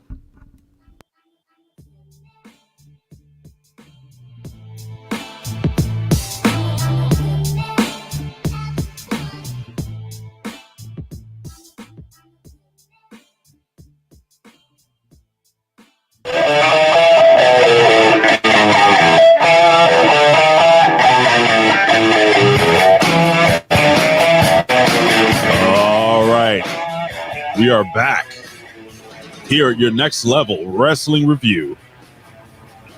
Thank you guys for hanging out with us again. This is a pre-recorded segment, but Vet and I, we're here in the chat. Vet, say hello again. Hello again. Hello again. We're back. You're fantastic, Vet. I tell you when it comes to this. Well, I know. We're not here. We shouldn't be talking about me right now. Well, of course not. Because, ladies and gentlemen, we have with us a pro wrestling icon, a friend of the family. Is that fair to say? That friend of the family, somebody's family, sure. Somebody's not maybe not my family. I'll tell you that, brother. But anyway, it's been an on-running joke or ongoing joke how I continue to call Stevie on his cell phone, and when somebody just sees your number and just hangs up on you. It's very embarrassing. It's been going on how long? A month? At least several weeks, countless weeks. It's fine. We have him here, ladies and gentlemen. It is the one, the only, the leader of the BWO and the leader of your heart, Stevie Richards. Welcome to the Next Level Wrestling Review. How are you today, sir? I'm good. You forgot to add something with that entrance music. It usually happens when I come out. Oh, shit. Wow. Pretty much. That sounds like my wedding night. You also reminded me, wait until you're about 10 years in, then more crickets. You reminded me that actually just off camera here, I still haven't re-uploaded the video yet of my live unboxing of the BWO custom sneakers that I have. I was waiting for that. They're in the shipping box, but I'm going to unbox it and put it up on the YouTube channel soon. So you reminded me. CTE's kicked in full effect. It's a hell of a drug. First and foremost, when are you going to more or less like have that on, like have that up? Because I'm interested to watch that and I love unboxings for some reason. It's kind of like ASMR for me. You say ASR, SR, or ASMR? What did you say? ASMR. It's kind of like unboxings. I love the sound of the box opening, the little crinkling of the paper as you pull the sneaker out and tug on the laces real close. No, I remember. I know what it was because how I learned it, being so mature with the ways of the world. I was in Best Buy and this woman explained how she has an ASMR YouTube channel. I had no idea what it was. I said, "Can you explain to me what that is?" And my wife pulled me by the arm out of the Best Buy, and then she told me what that was. Wow, that's actually what not for nothing. This is going to be kind of like corny and geeky. The woman was 6'6", by the way, so that should tell you. Like, should I identify as a woman, or what is a woman? Anyway, Stevie, so I have this headband here, as you can see. I wear it at night. It has a little gimmick over here that you can press play and stuff and raise and whatever the volume, and I listen to ASMR to go to sleep. It's wonderful. Or my sneaker video, one or the other. Well, it's going to be one or the other. One and the same. You can hit the crickets, by the way, when I say something terrible. Vet, we finally get Stevie on. It's a pre-recorded segment, but I'll take it. There it is. Again, my wedding night. Stevie, the reason why I wanted to have you on the Next Level Wrestling Review, and I'll make this really brief. Over the last 2 years, the pandemic's hit. A lot of people, some people got in great shape. I actually went the other way and stopped taking care of myself. It has to do with it, with the mental health aspect of it, the stress aspect of it, personal things, building up, so on and so forth. What I wanted to discuss with you, Stevie, was, and hopefully the vet, you can chime in and ask questions. We can all have this nice discussion, because the reason why we built this platform was not only to give incredible entertainment to the people of HMG and channelattitude.com, but it's also to create a community where we are basically supporting each other, helping each other. And there is no better person that I could turn to, that I could think of, than the vet. But we got you, Stevie, so my DMs are off. That's an inside joke. Stevie, I am suffering from very high blood pressure. Almost passed out the other day at work. Actually, I did pass out a couple times, and they had to call 911. I sent Vet a cute little picture with my little bracelet on. Hey, Vet, I might not be around for much longer, so I love you, buddy. And it was a scary moment, dude.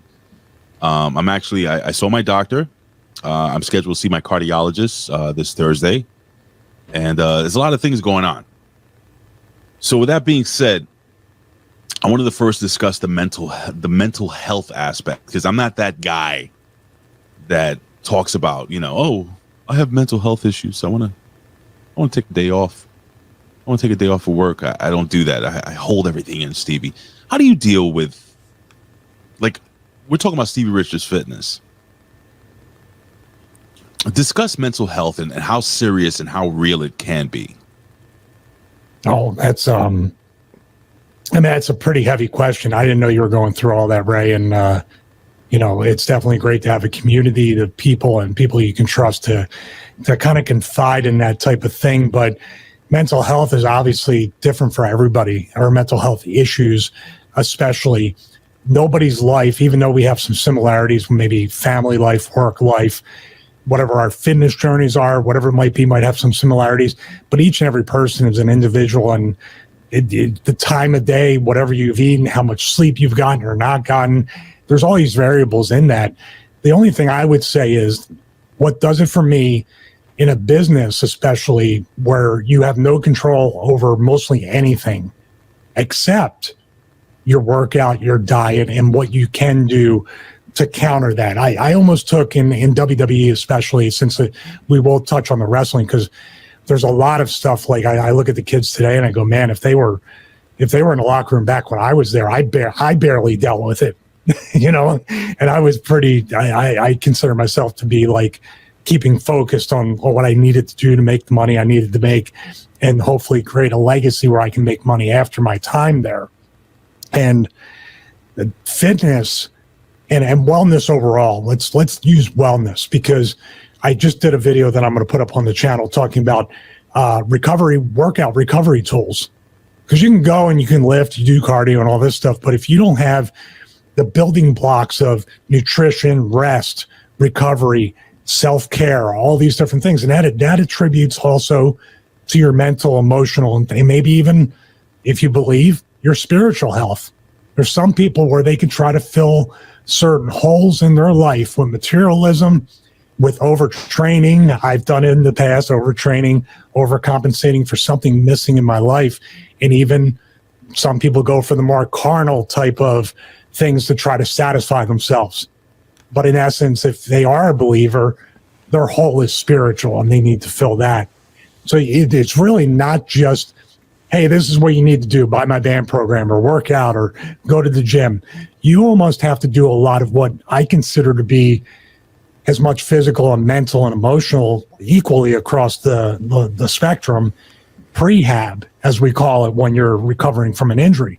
You need to do prehab, rehabilitation. You need to get your mind right. You need to get all these things right. And also, a lot of people who feel like it's hard to get swallowed up into the abyss.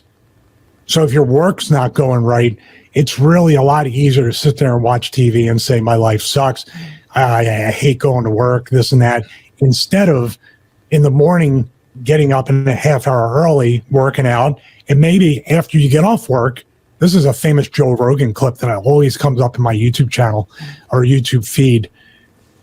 He's sitting there with a guy who liked to make furniture, and he's like, hey man, I spent like a half hour after work every day just kind of working on this piece of furniture, and then somebody bought it, and then he was like, wow, if I can make another one, and then let me build a website. So every day for a half hour after this guy got off work, he would dedicate that to his business. That's barely an episode of whatever 22-minute show you're going to watch. So that's where people don't, like, first and foremost, they get swallowed up by the abyss, mentally, emotionally, maybe spiritually, which turns into physically, and you just sit there and you give up.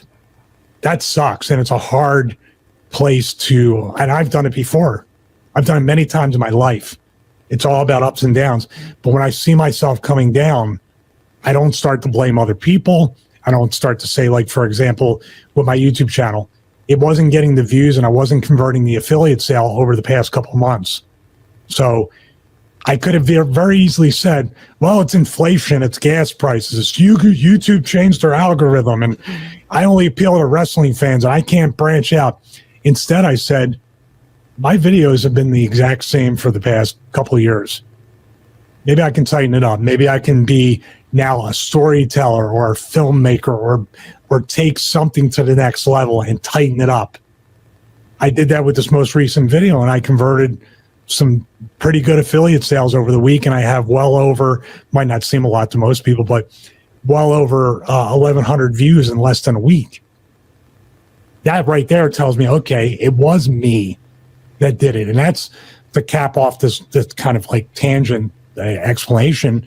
What people don't do is they blame everybody else but themselves. They don't blame themselves enough to pull themselves out of whatever abyss is they're letting themselves get swallowed up in. And also stop watching wrestling. Yes, that's the number one key to mental health right there. Unfortunately, it's a 1A, 1B thing with that. Unfortunately, this show is we're not only watching wrestling, but we're watching WWE's developmental wrestling, which is which can be better than the other stuff. At least those kids look like they're trying. Well, sometimes depends on who you watch. Does that all make sense to you guys though? Because if you could answer that question and encapsulate it in a 30-second YouTube ad or a 1-minute Instagram reel, you'd be a multi-billionaire, because you really have solved what I believe is the biggest pandemic in human history right now, because we haven't even dealt with what has happened. You talk about 2020. You were a mild victim mentally with mental health of what happened in 2020, being locked down and not being able to see loved ones and having maybe older family members pass away and not being able to have closure or say goodbye. Dude, we have at least 1 to 2 generations that we're going to have to pull out of this thing. And unfortunately, nobody is being what I said earlier. Nobody's doing prehab and being proactive about addressing this pandemic. Well, you know, and Vet, you can chime in at any time, cut me off at any time if you have anything to throw in to add.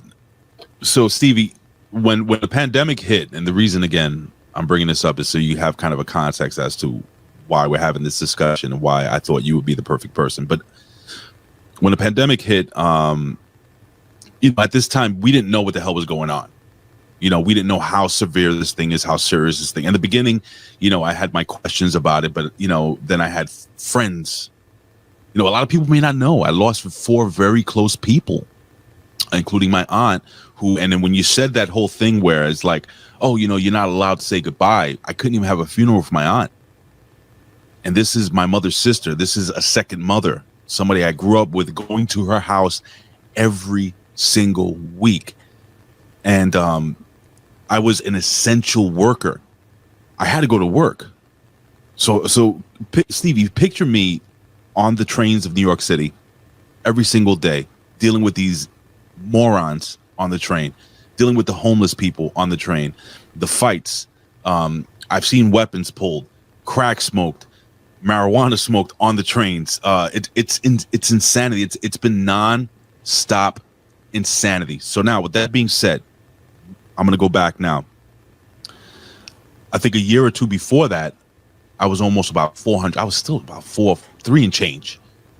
And I started using your program. And I have to say, if you go into my Instagram, you could see there was an evolution of who I was. Like I literally changed my body. I changed my mind. I changed everything. And I wasn't going through what I was going through, what I've been going through the last 2 years. And I am. And it wasn't like I was going crazy. I wasn't working out for like 3 or 4 hours a day, Stevie. I was just eating better, drinking a ton of more water, a little protein powder here and there, and just working out like 30, 40 minutes a day. That's it, if that, with your program. But back to the mental health thing. Like, I legit have been breaking down mentally, and I did give up on myself.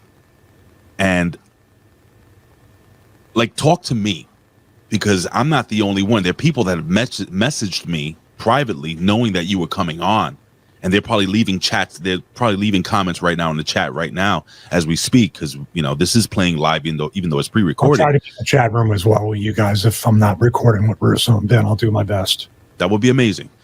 But the question is, man, like, what do I do, Stevie? Like, I want to get back in. I want to get back into working out and getting healthy, and some people will say, oh, it's easy as just get up and do it.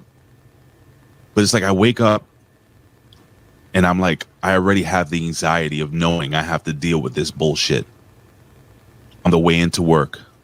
And then when you get to work, that used to be my safe haven, but now politics and all this other stuff with the mask and all that stuff have infiltrated my workplace. And then going home is just as bad, because if you ever taken the train at midnight after any day of the week, it's insanity. What would you say to somebody like me, Stevie, who I think I'm a pretty strong, I'm an emotional guy. There's nothing wrong with that. But what would you say to me? Like, what would be the first step that I should take, or somebody like me should take, who pretty much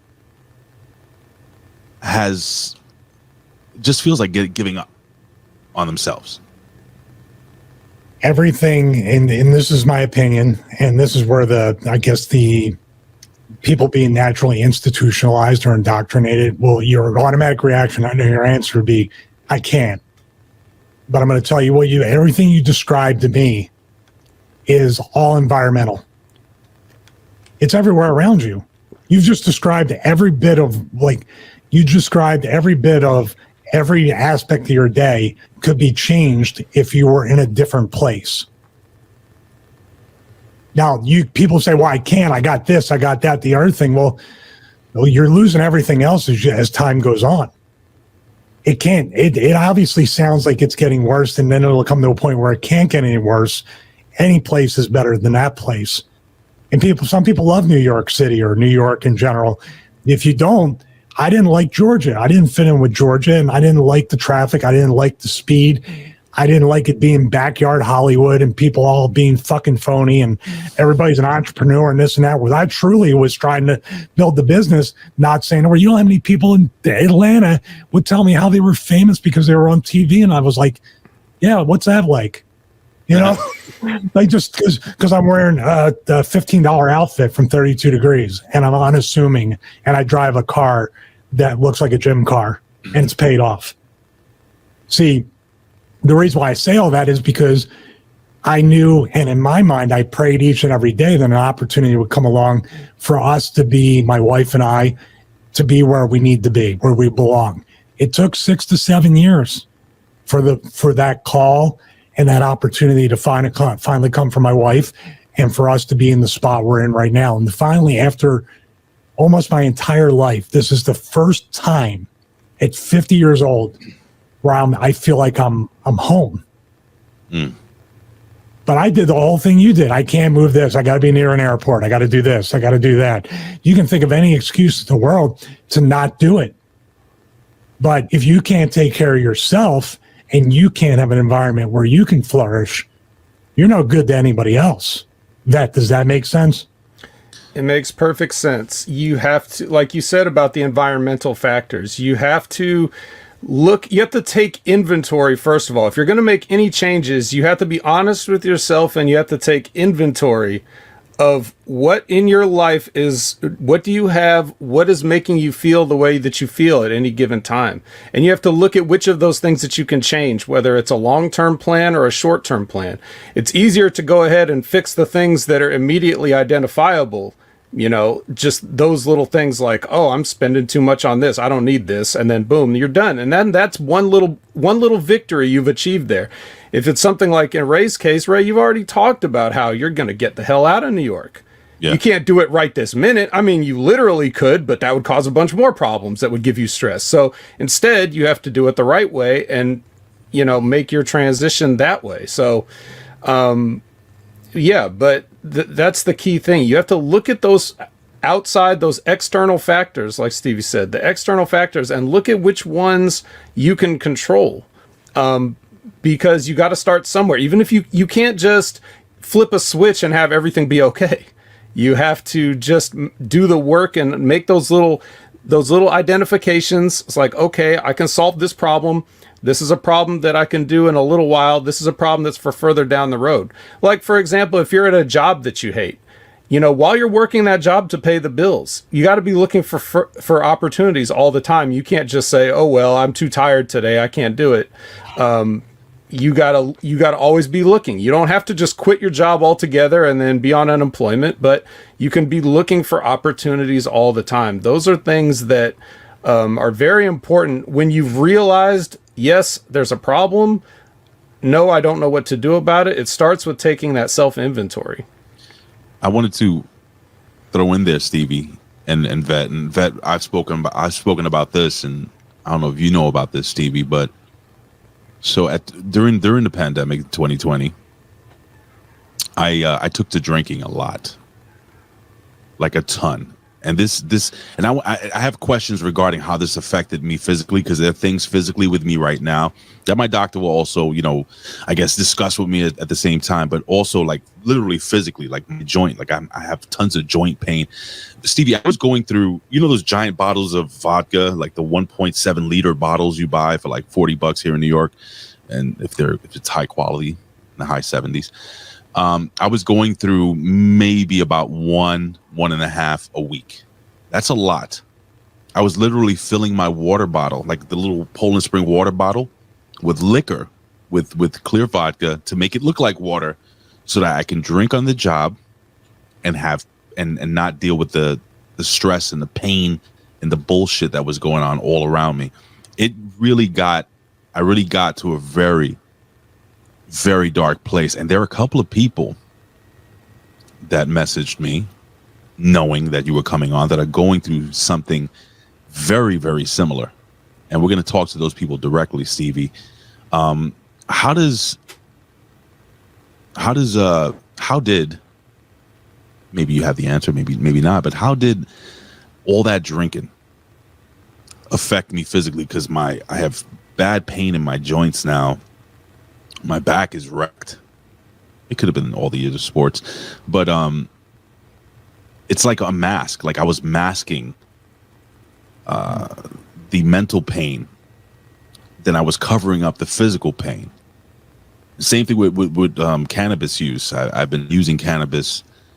When I leave work, I have to hit a joint now, just to not have to deal with the world around me. It's gotten that bad, Stevie. Well, I think what I'm going to say is definitely going to connect to the last thing I said. Instead of blaming the alcohol or the injuries from, dude, there's nobody that's been more injured in wrestling history than me. Right. Outside of maybe draws. I mean, there's people that I'm a lot better off. But once you start saying, well, okay, well, my back hurts and this and that, let me smoke a joint, let me drink, let me do this, which, by the way, drinking on the job, it's sort of like you're self-sabotaging in a way, too. You're going to make things a lot worse if you lose your job while living in New York City. You get fired for drinking on the job. Now, what are you going to do? You almost got to get out in order to make the fresh start. But you just got to keep looking within yourself. It sounds so cliche to say that. I wake up every single morning. As a matter of fact, that video I made about workout recovery tools, they're essentially physical therapy. Using a 10 unit on my lower back when it's stiff. I got to drive 15 minutes. I put a 10 unit on. Some people are like, well, my back is wrecked. No, I put it on for 15 minutes. I'm fine. What is that, by the way? It's a muscle stimulator. When I flew, every time I flew or had a rental car ride, I would put this on my lower back, and it would stimulate the muscles in my lower back, and my back wouldn't stiffen up and lock up. There's different things you can do. The thing that I do now, just like I said about the content creation and my business, it's so easy to blame alcohol and say, well, the pot worked, but now the pot doesn't work. So it's the pot's fault. It's the alcohol's fault. It's this fault. It's that. I guarantee you, and I guarantee the people that are listening, I'm guaranteeing myself, because I fall short each and every day. As anybody who's a believer, you know what that means. You look at yourself. That's all you got to do. And you don't have to even, like Vet said, you just do a little bit better tomorrow. It might be going from one bottle of vodka a week to a half bottle. I mean, quite and cold turkey would be great, but you just do things that are little victories every day. There's a stoicism thing. I've been reading up a lot on that and watching a lot of videos. Just give yourself one thing, one task to complete per day, and everything else is a bonus. I guarantee you can do more than one thing, but that one thing, I believe, to start the day needs to be exercise, needs to be working out. I'm not talking about after work. I'm talking about before work. If it's before your third shift, it will set you up to have less stress, because you're almost tiring yourself out. And then you look at that and you're like, whatever. And then you start to look at things in a prioritization sort of way. Number one priority is definitely getting your workout in. Number two, or 1A, 1B, is eating right so you can get a good workout every day. Now, all your inflammation problems and other things may take care of themselves. Now, your new addiction is working out. Your new addiction is eating right so you can feed the other addiction, working out. Now, you look at your boss and you say, I'll do an extra 20 minutes of cardio. He's a cocksucker. He can't tell me how much cardio I can do later. Fuck him. That's the thing I did with wrestling. I will make you look absolutely stupid every time I'm standing in that ring and you're like, this guy looks great. Why aren't they pushing him? That was whatever the goal is, spiteful or not, that's your mindset. You got to stop blaming other things and other people. And I do it too. I did it with my YouTube channel. Then I had to smack myself around and say, what are you doing wrong, dummy? Oh, a bunch. Fix it. And what's the worst thing that's going to happen? The way things are going now, what I'm doing now, it's not growing. So let's do the opposite of everything, the George Costanza thing, and let's switch it all up and do something different.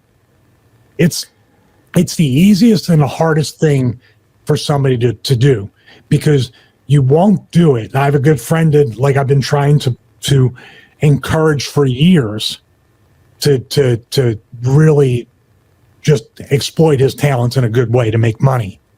You know, he's a great artist, but he wasn't listening, and he kept down on himself, and he was afraid to fail, but he was more afraid to be a success. And he finally, after a few years, admitted that. But you know why I stuck with him? And you know why I always believed in him? Because there were probably half a dozen people during my 30-year wrestling career when I thought I was nothing that just gave me a little nudge and say, man, you can do this. They never stopped believing in me.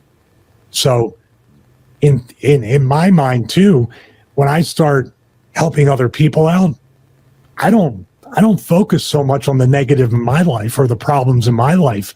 Now I'm serving others to do that. It's not like I got it all together. It's just like I have no time to think about the bullshit problems in my life that don't really matter. The stuff I need to take care of is one thing, but the little things that annoy me, it's like, it eats up too much energy. I'd rather do the show with Vet and Ray and talk about something that can help some people. Dude, your whole outlook on life will change when you start doing that too. And there is a science, right, Vet? Because you're into fitness, and there's science behind getting that negativity out, waking up and letting that be the first thing you do. When I say getting that negativity out, is getting that sweat on, working out, accomplishing something before your day even starts. Just so you know, Stevie, let me put it out there to everybody. I don't drink. I'm gonna let that go after. I'm gonna just get this in while I'm remembering it. Yes, sir. It has a chemical effect on you, not just a negative mental effect. I worked out harder than I ever worked out before in like 2012, 2013, but my personal life was in shambles, and I was moving from place to place trying to find myself. I was absolutely completely lost, and I had so much. I was skinny fat to such a noticeable degree. The cortisol levels in my body were just off the chart from the stress in my life. So that's really what happens. Go ahead. I'm sorry. Oh no, I just wanted to just clarify that me personally, and I don't know if a lot of you guys out there have personally started to do this or have made the change, but I've already started to make the change. I've started to eat better already. I don't drink really much at all, if at all, and definitely not at work. Me and my wife in September 10th through the 17th, we're going down to Tampa. We're going down to Kissimmee. We're going to Savannah, where my family is, and we're going to look at some properties. So already, there's like a light at the end of the tunnel for me personally. I stop you right there. Oh God! Stop you right there. No, Savannah. I hate to do this, but I got to shut you down as you're going. Steve, tell me if you agree. What's up? You when you say that, yes, sir, you're dismissing all the improvements you know you need to make. Like, hey, I'm doing good. I deserve a cookie. I deserve to cheat on my meal. Hey, I worked out 3 days in a row. I deserve to take a day off, or it's a rest day. Hey, I'm pretty good. I haven't drank in a month, and we're in Tampa. Maybe I can have a drink. You don't mind fuck yourself, dude. You got to critically look at yourself every day. Hey, I got this done. Now what? Now can I improve that? How can I do that? Dude, you have to self-assess. The minute you start giving yourself credit, you'll start screwing up. So it's a mental thing. Yeah, I agree. I think for people that have hit whatever rock bottom is or close to when they're struggling, but they realize like I got to make a change. I think when they're taking the first steps on that path. I'm not 100% against the idea of the mini reward system. Eventually, if you're serious about it, those rewards become less and less frequent until you reward yourself by living the kind of life that you need to be living. But it does also, though, give you the excuses sometimes, like you're saying. So that, again, is dependent on the individual and their attitude towards it. If they take a half-ass approach to self-improvement, then those rewards are like, anytime you do anything, oh, yes, I got to give myself something because I had one good day. But for the person that's already decided, because it's not like, when people are looking to self-improve, it's not like there's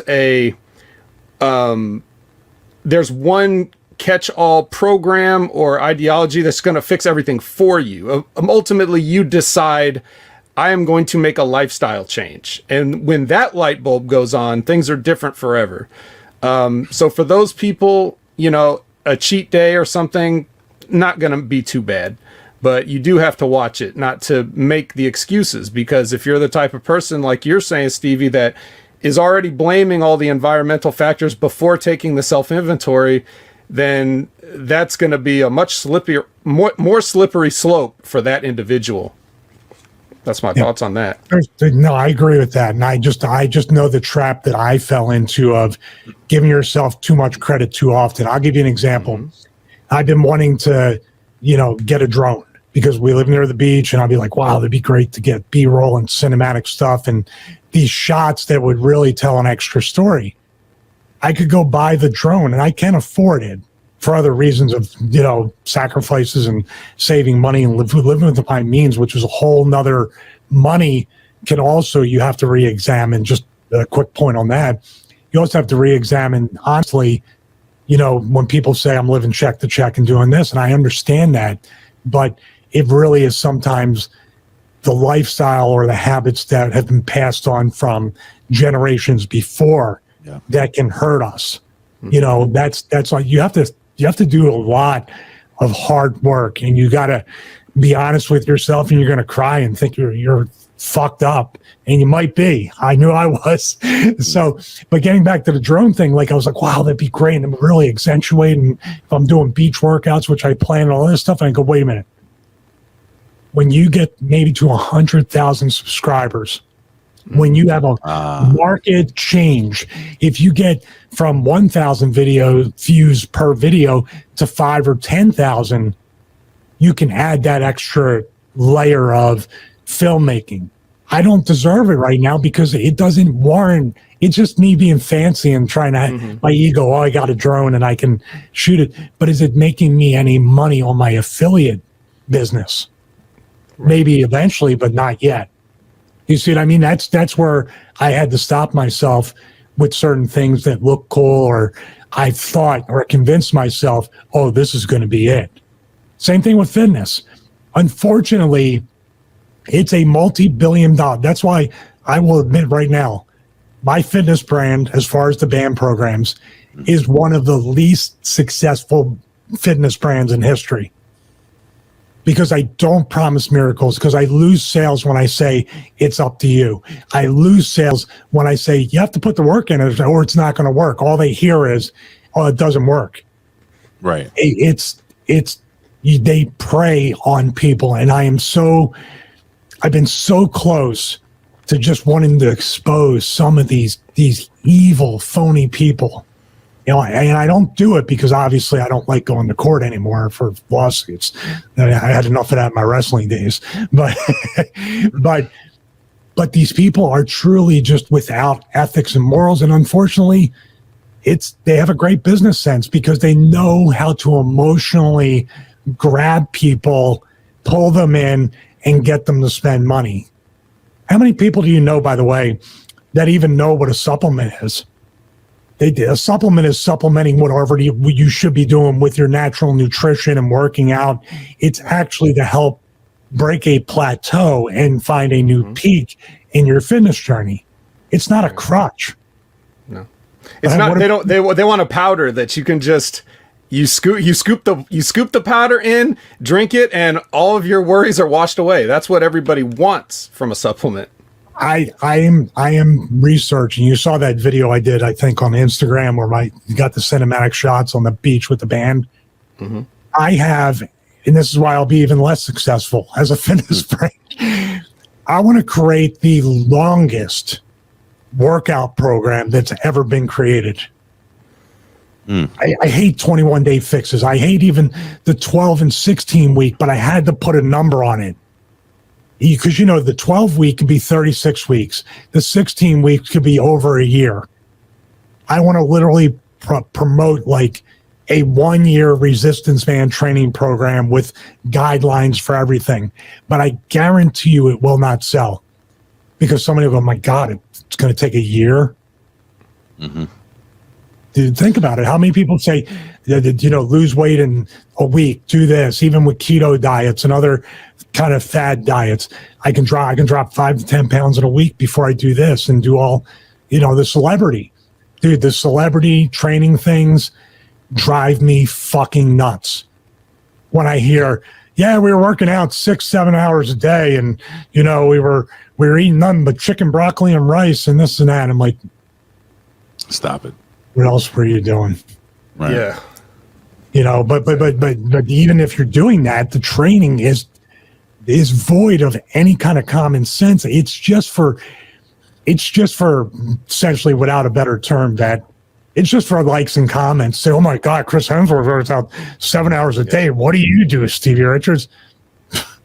Well, I'm not going to dive in a large heart at 40 or 50, hopefully. So you got to look at this, and I keep going on these tangents, but they're not simple answers. You just have to. There's no, hey, you could do this or you could. Every single thing, if you're talking about mental health, what I just explained with the fitness industry, what I just touched on a little bit with social media, these all outside poisonous influences on your internal compass to do the right thing in so many aspects of your life. Because all you're seeing is, which by the way, probably has filter, Photoshop, all this other stuff done to make them look even better. You're looking at that beauty standard, that fitness standard, and saying, man, if I buy Chris Hemsworth's center workout, I'm going to look like him. Or I can't think of anybody that stands out outside of DDP yoga. Dallas looks like he looks because he does a lot of yoga. He lifts some weights and does some, but he doesn't like smooth out his face and everything to make himself look 30 years younger. And Dallas pretty much takes the picture and it's what you get. So, right.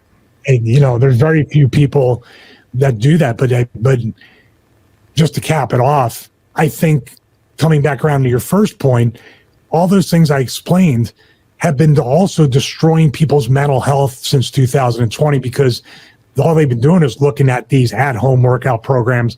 Good Lord, what are you doing with the cameras? Sorry about that, man. I wanted people to focus in on you as we come into the tail end of the show. The respect I have for the ECW tag belt back there. Yeah, I noticed that thing laying on the floor. Well, we're going to hang it up. We got hooks that are coming in to fill it out. It's just like the questions you're asking they're great questions, and the conversation is great. It's a different answer for everybody, but there's a basis answer of you just got to get up every morning and just to do your best and then do a little bit better the next day and self-assess everything around you. Almost feel like the Terminator. When you're looking around, you're literally analyzing everything going on. Everyone, those people on the subway, homeless people, these people, those people, drug addicts, these people, somewhere in their lives, something happened or choices were made, or they were in some circumstance in their life or multiple circumstances. Maybe it was their mental health and they didn't take those steps to try to pull out of the abyss. And anybody, I'd take it from somebody like me who's been kind of quasi-homeless multiple times in his life during wrestling, living in my car, living in a hotel, one of those weekly hotels that people in between homelessness, and I've seen it. And it scares the hell out of me. And that might be enough for a lot of people too, that you're scared of dying, right? You went to the doctor, it might not be good.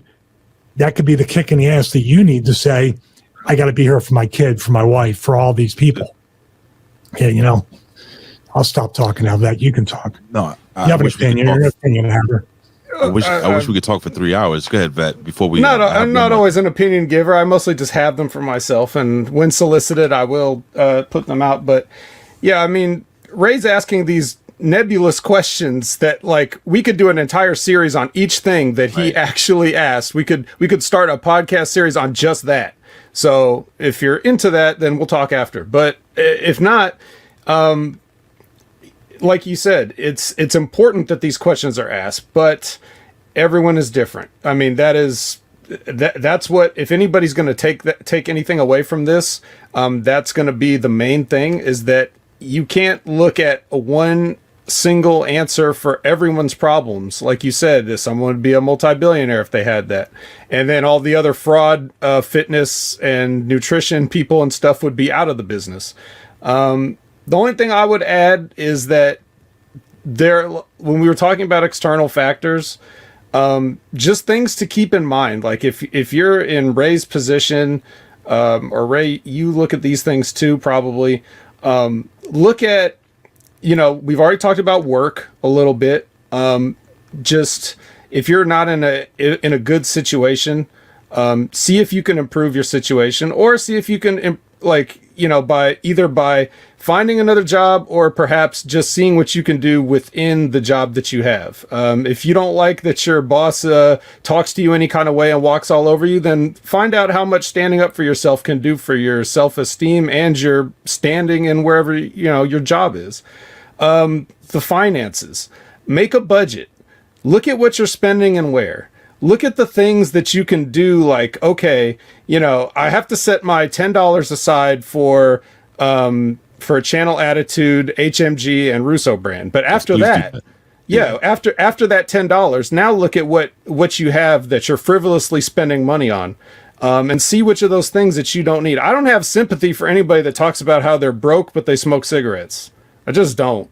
Like, I'm sorry, you can't come to me with your problems telling me why don't you just smoke your dollar bills then?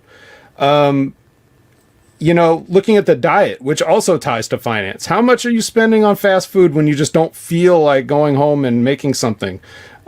These are things that you have to be aware of. And also, I would say, a lot of people, Ray, I'm sure you're like this, even though you do talk to a lot of people, but you probably keep a lot of things bottled up to a certain point.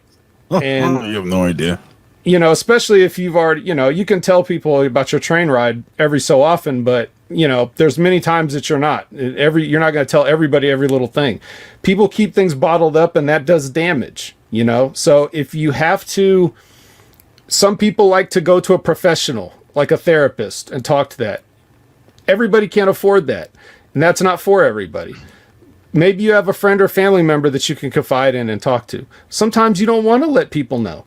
So if everything else fails, just grab yourself a notebook and keep a journal or a diary of something. Just write the stuff down and get it out so that it's in front of you, and you'll feel like there's a release, because that pressure buildup can do a lot of physical damage, not just the emotional damage, but the physical damage on top of everything else you're doing with your body and your shitty food, and you're not exercising and everything else. Holding in all that stuff and keeping it in is doing physical damage to you. So using that diary or journal as like a valve for just, you don't want anybody else to know about this, but you've gotten it out and you feel better. How many times, Stevie, have you'd write like when we were kids or something, you write like either like a letter to a girl you liked or an angry letter to somebody you didn't like, and then you just don't send it. But you felt like after you were done, you didn't need to send it because you just said it. Same thing. If it's for the cost of a piece of paper or whatever, you can take one little step towards, just a little bit of relief from the stress of your day. Well, Vet. What? What's that? You know what we say. Then you shouldn't have said it. Yes. Yeah. So that's what I would say. Listen, I gotta cut this because we have literally like 8 minutes left.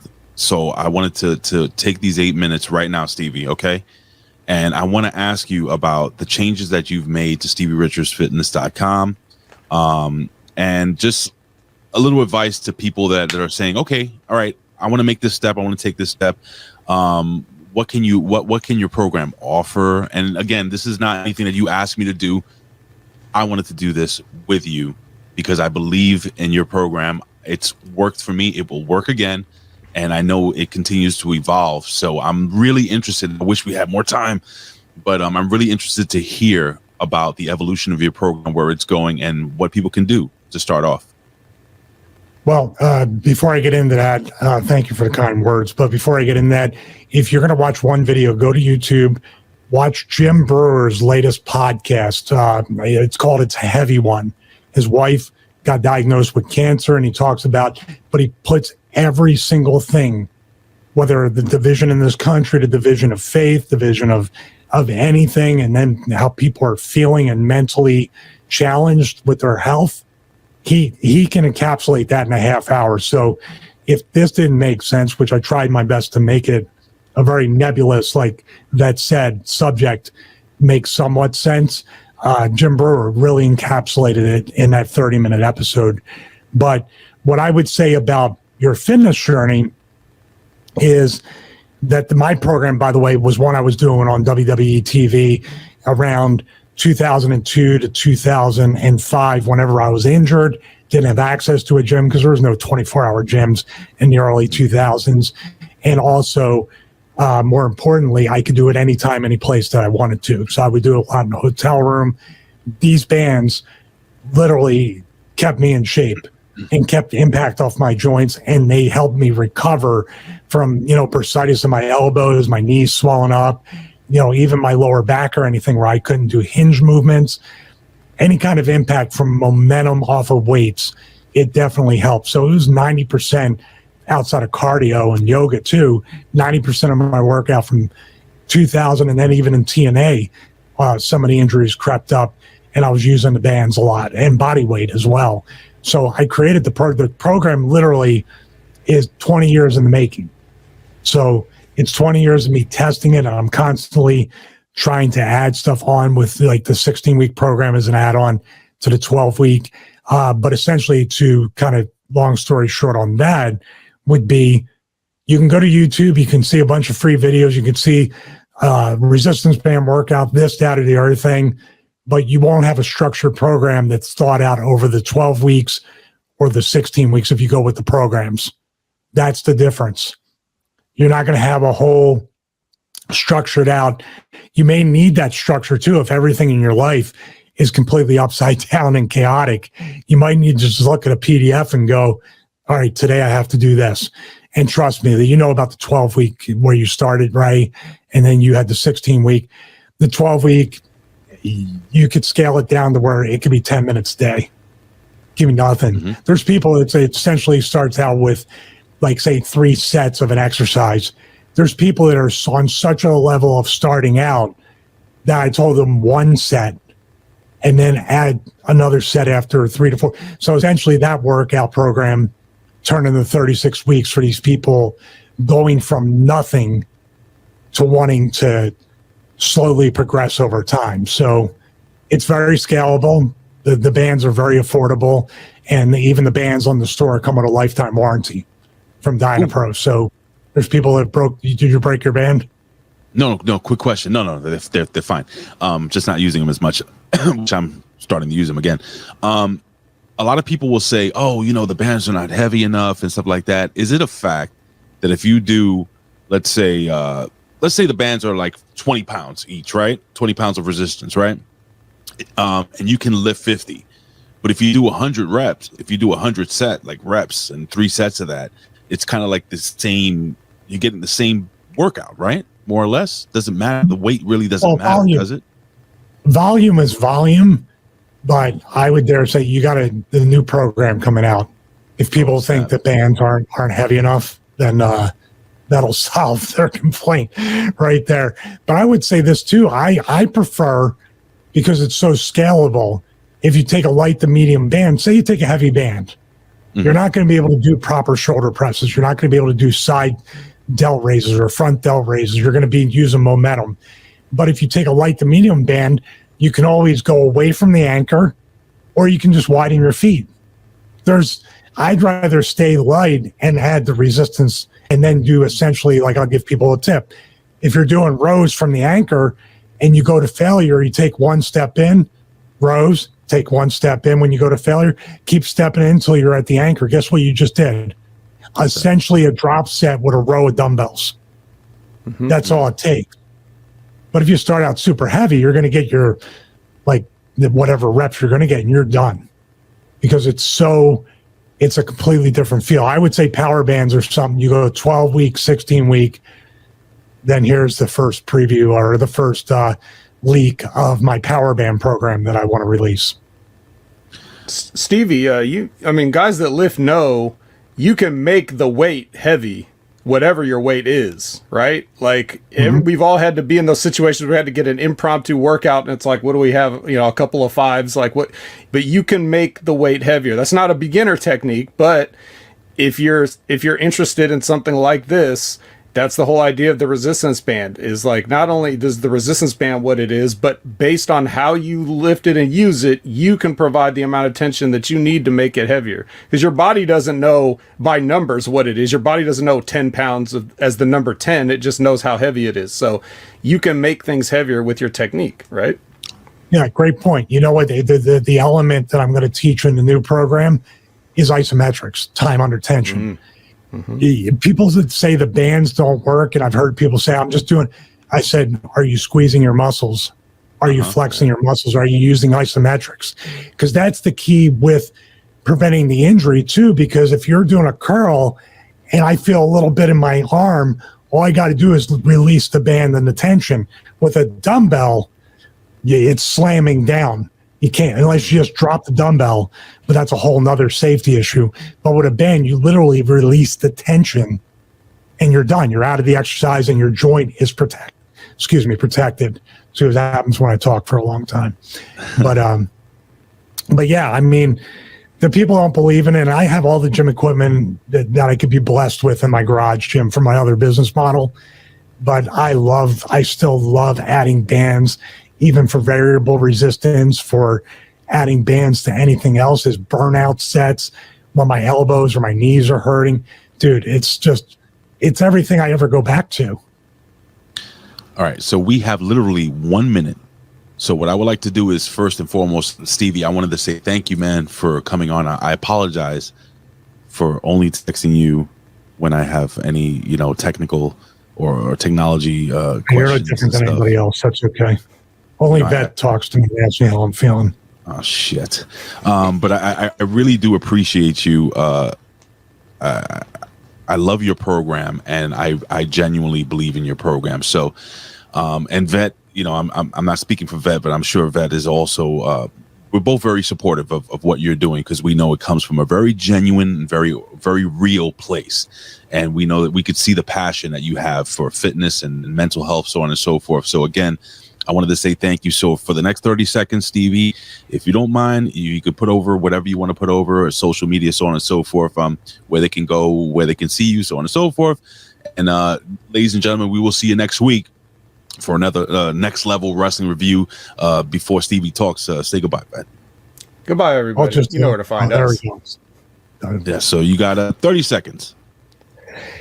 All right. I appreciate it. Everybody goes to StevieRichardsFitness.com. As Ray and Vet had talked about, the resistance band training programs are up there, as well as recommended brands if you want to start your own home or garage gym space.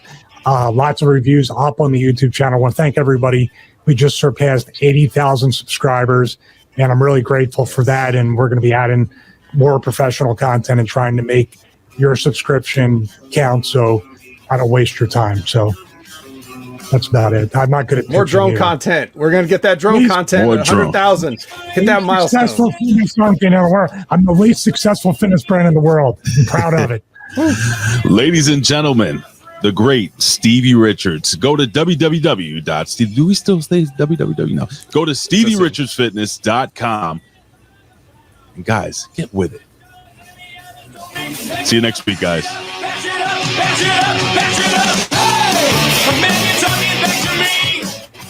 You're going to get sued for that.